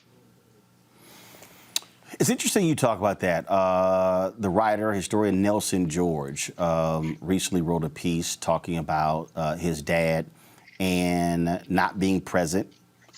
His dad recently died a week ago from coronavirus. And Nelson talked about only seeing him 3 times in his life. And then he said, and it was very interesting, he said something that I've rarely seen Brother write. He said, I'm glad he was not involved in our lives because then we would not have been able to do what my mom did with us because he would have been coming in and out. And when the conversation, when the last conversations, he said it finally hit him what the whole deal was, just what you just described. His dad never saw what a father was supposed to be like, and so he just ran the streets. Absolutely. Absolutely. And what to that point, whenever I speak to young brothers, I often ask them, name me your favorite athlete. And, you know, for many of our young brothers that, you know, they really love basketball. And so the usual suspects comes up, MJ, Kobe, LeBron. I said, okay, name me what they had in common. And so they come up with a bunch of things. They were tough. They had talent. They had jump shots. They jump well. They all of these things. And I said, you guys are missing one specific thing, and that is they had coaching. From the time that they picked up a basketball, AAU, high school, college, the pros. And watch this, Roland. The higher you get, the more you level up. You don't get less coaching, you actually get more coaching. So when you become this superstar who's in the pros, you might have a shooting coach, you might have a strength and conditioning coach, you might have a mental coach, you might have a defensive coach. You've got all of these coaches. Meanwhile, you're one of the greatest players in the world. And again, to that point, you don't get less coaching, you get more coaching. Well, if it takes that kind of coaching to turn you into a great basketball player, why do we think we don't need that kind of coaching to turn us into great men? Manhood does not come with an age. You don't hit a magical age and turn into a great man. Just because you turn 18 or 21 or 25, you and I know what I describe in Male versus Man as grown males who are in their 20s, 30s, 40s, 50s. I can introduce you to some that are in their 60s. Why? Because manhood does not come with age. It comes with skill sets and then the application of those skill sets. Bringing our panel here. If they're still there, let me know they're still there. I'm gonna go to them after this next question, and that is, it's also interesting to me, and I say this all the time. There's a difference between somebody who is a man, a father, and a dad. There's a difference. And to be a father or a dad is not defined by biology. Meaning, it's not a question of, well, I'm the biological. You might be the biological daddy, but it don't mean you a father. As somebody who's helped raise 6 nieces. Yes, indeed. I've been a surrogate father to more than I can keep track of at times, because I understand what it was like to not be fathered. And there are times where I have been a surrogate father to kids that I didn't even know that I was serving in that capacity until later on when they come to me, or later on when their mom comes to me and says, you know, to be honest with you, he's always seen you like his father. And that is how important this role is. There's a reason why God made it necessary for a man and a woman to create a child. And that is because in order to create a balanced human being, that human being needs the messaging of both man and woman. And I don't care who you are. If you are missing the messaging of one of those, you are falling behind in a very crucial and vital areas of your life. If you look at any woman on the face of this earth, look, my daughter is 15 years old, Roland. I can't teach her how to be a woman. And the reason why is because I am not one. But my job in relationship to her growth is to teach her how to be in relationship with a man. I'm the first love of her life. So every day I am the dress rehearsal for what she will ultimately play out in her relationships. Now, it's pretty obvious that my 11-year-old son sees me as the model that he will one day mirror. So every single day when he watches me engage, whether it's with him, my daughter, my wife, my community at large, he says to himself, oh, that's what manhood looks like, walks like, and talks like. Erica. Yeah, thank you so much for being with us, Pastor, and I appreciate your work. So the title of your book, you talk about how to honor women and how to teach children. What is one of the biggest strongholds that you are seeing when you are mentoring, you are coaching, be it a young man or someone who is a little bit more advanced in years? You know, I think pride is the thing that usually gets in the way. That's the ego part of. In my book, I talk about how every man that you meet is a male, but not every male that you meet is a man. Males look to be served while men look to be of service. So a male who allows his pride or his ego to get in the way truly shows you his male-like colors, because ego is the one thing that keeps us at the center of constantly serving ourselves. Every single day of my life is about serving people who oftentimes I'm serving people who I don't even know. My children will tell you that sometimes we're walking in the street, and based on what I see from someone, I might say to themselves, you know what? This person needs a conversation. And that conversation might turn into a 35-minute conversation.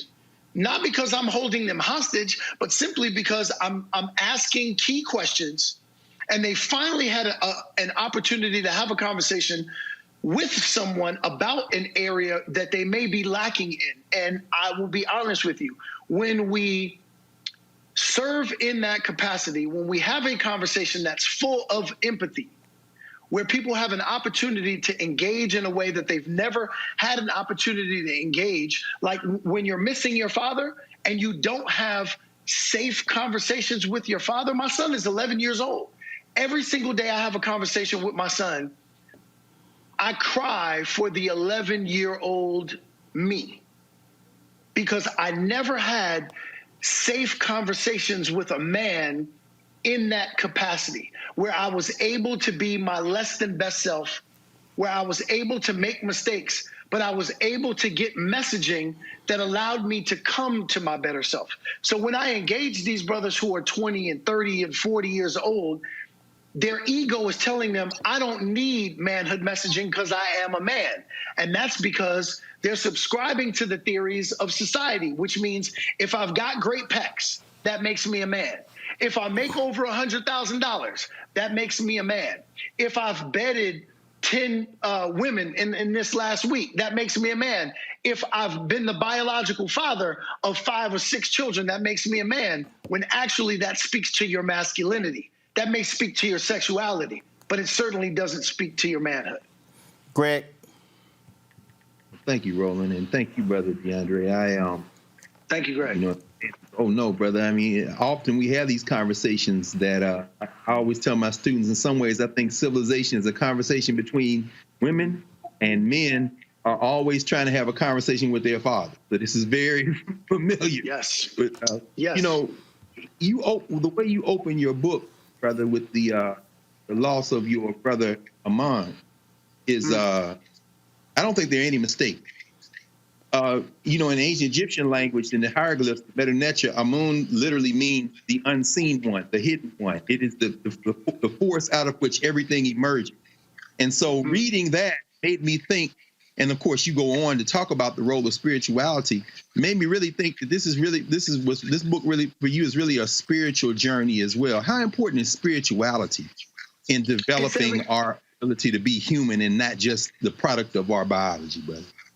Absolutely, Greg. It's so essential because as males first, and I often tell folks that male is the gender that we were chosen to be, but man is the job that we choose to do. As males first, we rely on our physicality, right? So oftentimes we will respond physically before we respond in any other way. If we rely on our physicality and only our physicality, we will get ourselves as well as those around us in trouble.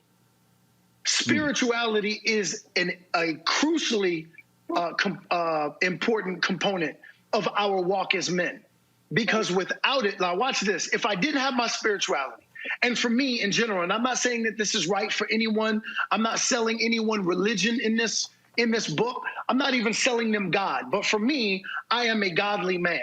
So God comes first. If I came first, meaning if I was ahead of God, then I would be looking to serve myself all day, every day. But because God is higher than myself, then I know that I serve a God, and that God has me here on assignment. When God created me, God didn't simply create me to be on the Cosby Show or to be Remy on Queen Sugar. I tell folks often that acting is my passion, but activation is my purpose. Meaning when God created me, what was his intention behind my creation? So as an actor, I have a platform, but I use that platform in order to suit my purpose. And my purpose is to be a man that serves the women and children in my life. Without my spirituality, I would never have come to this space in my life. Appreciate you, brother. Let's go to Reese. Hi, Dondre. So I noticed earlier you mentioned that, in order to raise a child, a balanced person, you need a man and a woman. How could, let's say, a same-sex partnership where there isn't a man in the relationship, but they're great parents, how could they use your book, or single mothers out there, or just maybe people who want to understand their partner better? How is your book inclusive, or how can that be used for that demographic or those demographics? Reese, thank you, sister. Such a great question. Often I talk about one of the things that I address in this book is the fact that our brothers who happen to be gay still are men if they are dedicated to service. So again, let me just tee this up. My wife and I have been partnered for 23 years. What we do in our bedroom is our business. I don't share anything that I do sexually with my wife. My sexuality, in terms of what I do with my wife, has nothing to do with my manhood. I don't share any of that. And yet, no one ever references that as a part of my manhood. So in the end, why are we trying to address that as it pertains to the gay men in our community? It has absolutely nothing to do with your manhood. It may have much to do with your sexuality. It may even have much to do with your masculinity. I know some brothers who happen to be effeminate, but in terms of their manhood, in terms of their dedication to service, they are great men, right? I have absolutely nothing to do or any say in what anyone does with their sexuality or their masculinity. But I do have a say in how I feel like you are engaging your community as a man, how you are walking out your manhood in dedication to service. So for me, even those who are same-sex partners, one of the things I talk about in the book is I speak to single moms often, and they say, well, I don't know any men. I usually find that hard to believe because we all know coaches, we all know pastors, we all know Roland Martins and Dondre Whitfields and Gregs in the world that we can go to say, hey, listen, Uncle Greg, Uncle Roland, Uncle Dondre, I am dropping my son off to you from 1 o'clock till 2 o'clock. I'll be picking him up. And on Saturday, I'm going to need the same thing from you because what I need is a partner in raising a king. I can't teach my son how to be something I am not. My mother taught me how to be a great human being. She taught me how to be responsible. She taught me how to be compassionate. She taught me how to be conscious. What she couldn't do was she couldn't teach me how to be something she was not. She couldn't teach me how to be a woman. My mother taught me how to cook. It didn't make me a chef. If I wanted to become a chef, I had to get under the tutelage of a chef.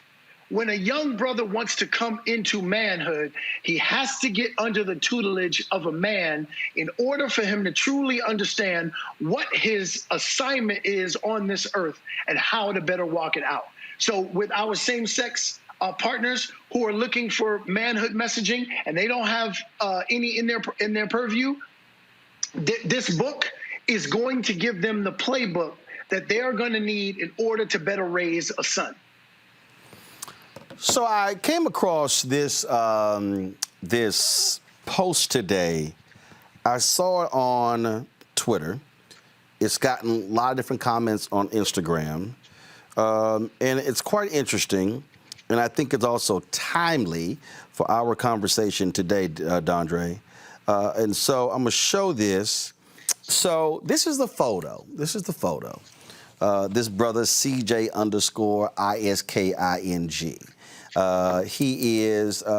He's throwing an alpha sign up there. But I got an issue with his post, Greg, and trust me, as a fellow alpha, trust me, he would get pulled aside by one of us. So, Dondre, this is what he wrote. This is what he wrote on his Instagram page. Now that I'm JD'd, bar number loading, meaning he just got his law degree, I've entered into a new arena of black men. And in this arena, I'm the prize now. Don't just take my word for it, though. And before you kill me in the comments, let me drop some stats for your ass right quick so you can see my point. Black women outnumber black men by 2 million. He goes on to talk about what black women don't want to deal with. He says black women don't want to deal with a black man who's gay, down low, has baby mama issues, or has a felony conviction, record in jail, which collectively is a large percentage of our race. Unfortunately, as statistically, 37% of black men are in jail, while 1/3 of black men have some form of criminal record. Black women typically don't want to date down and prefer to have a black man that is on the same playing field as her or higher. Well, statistically, only 7% of black men are professionals. With this massive criteria that black women don't want in when dating a black man, they have essentially drastically limited the dating pool of viable black men. The majority of black women are currently after, which means everyone doesn't get picked. And statistically, 70% of black women go unmarried. You see where I'm going here. I wish you used some punctuation, though. Additionally, black women want their mate to be attractive, have some form of edge, style, to be exciting and not be lame, etc. I know all that is subjective, but everyone doesn't have these so-called X factors, which lowers the number of viable black men even lower. So with me now gaining access into this very small percentage of black men that are young, for the record, I'm under 30 with 2 degrees, single and attractive, are heterosexual, have no criminal record, no baby mama drama, and have some form of high-paying career potential, the majority of black women are competing against each other for, you tell me who's the real prize. What would you say to him? Wow. I'm in my book, I talk about the difference between the 2 versions of myself, Brooklyn Dre and Disciple Dondre. Brooklyn Dre is dying to have a conversation with him. but Disciple Dondre would say to him, and to your earlier point, Roland, about how brothers like yourself would pull him aside, one of the things that's missing in our grown males is the lack of consistent manhood accountability. My wife, she is, my wife ain't no punk. She's from the south side of Chicago. Yeah. She's very opinionated. Y'all didn't understand. Dondre's wife is Sally Richardson Whitfield. Why is Sally gonna text me? Look, you gotta send this out. I need my husband's book to be number one. I was like, Sally, really? That's how you coming at me? Like, that's how you doing it? I was like, really? That is who she is. People who don't know her don't understand that's who she is, and that's what I contend with. Okay, so I got to be on my game to be able to contend with that. But my wife, who is doing a phenomenal job of raising our daughter, is often simply loving our son. Without me in this house, in order to be the drill instructor of manhood for my son would absolutely be in trouble. Without men in the lives of our young males, in order to hold them lovingly accountable, they go this way. There is something that is missing from that brother who posted that. Obviously, first of all, you already know he's in a great deal of trouble that he would even post something like that, number one. Number two, no sister worth her salt would go near him because she already knows he's swimming in his ego. You don't want to go nowhere near that. To that brother, I would have to sit him down and to say, my brother, you have to understand what your assignment is on this earth. And right now, it sounds like your assignment is to serve you instead of the women and children in your community. Folks, the book, pull up the cover, please, by Dondre Whitfield. The book is, go ahead, y'all got the cover? Go ahead and pull it up. Oh, fine. All right, folks, it is Male vs. Man, Male vs. Man. And, of course, it available everywhere. Dondre Whitfield, man, I appreciate it. Great conversation. My brother, as always, I love speaking to you. I can't wait for us to for me to come back and to talk about the state of television and what men and males are like in that medium. Well, that's a conversation. Oh, that's indeed a conversation. Yes, also, sir. folks, y'all going to get a little bit more. Over the summer, we were in the Bahamas with Bishop Neil Ellis, where Dondre and Devon Franklin did a session together talking about manhood. We're going to actually restream that after this show ends. Dondre, what's up? I appreciate it. Tell your wife, see, I got him on the show. Always. Tell her brother, stop being gangster. We love you, bro. I appreciate it. Thanks so much. Sir. All right. Thanks a lot, Dondre. Want to thank Greg, Reese, as well as Erica. Thank you for being on the show today. Great discussion for everybody who has been here. We certainly appreciate it all. Folks, to support Roland Martin Unfiltered, I want to give a shout out to the people who have joined our Bring the Funk fan club in the last 24 hours, who contributed $50 or more. I'm going to read their names: Barbara Roberson, Bill Atkins, Darnay Stanfield, Deborah Glover, Elliot Hoskins, Everly Hurry, Fallon, Henry B. Habersham, Jay King, Jeanette Anderson, Joe Curtis Grubbs Jr., John Hodge, Juan Dukes, Karen Lewis, Kevin Glenn, Land Communications Corp., Linda Scope, Paula Gilliam, Robin Brown, Rosalind Cossey, Sahara Threats, Shonda Graham, Stefan Hassel, Tania Johnson, Theta Cottrell, Tomas Varela, Tracy Harbin, Ujama Educational Technologies, Virginia E. Henry, Walanda Hollins, Yvette O'Neill Robinson. All right, folks, if you want to support what we do, just simply go to, you can give right here on YouTube. More than 2,500 of you are on right now. Y'all can give right there on YouTube. You certainly would appreciate it. You can give us a Cash App. You see it right there, $RM Unfiltered. Also, PayPal, paypal.me/R Martin. And, of course, you can also go to RolandMartinUnfiltered.com if you want to pay via Square. Our goal is very simple. We want to get 20,000 fans by the end of the year. 20,000 fans in a year contributing at least $50 or more. And so we certainly appreciate what you do. If you can't, look, we appreciate every single dollar of all of our fans. Folks have given us $1, $2, $5, $10, $25. And so we appreciate all of that. You make it possible for us to do what we do, and we thank you. So, Frat Mark Peters, thank you so very much. Shakim, James Bush, Vincent Wright. I can go on and on and on. I want to thank everybody who who've done that. Cassandra Holmes, thank you very much. Desiree Jackson, thanks a lot as well. So there's so many others. Of course, every Friday we also scroll all the names. We're going to have that tomorrow. And so we thank you very much, folks. So please support what we do. The conversation we had today ain't happening. African-American infectious disease expert talking coronavirus, member of the CBC on the show, sitting here breaking down Howard University's new hospital, having Howard Bryant talk about the issues dealing with sports and race, and of course, Dondre Whitfield as well, and of course, Mary Spio talking about Seek.com. Y'all, this is why we exist, to give you what nobody else is going to give you, and that's the way we roll. All right? Enjoy the conversation between Dondre and Devon Franklin. I'll see y'all tomorrow.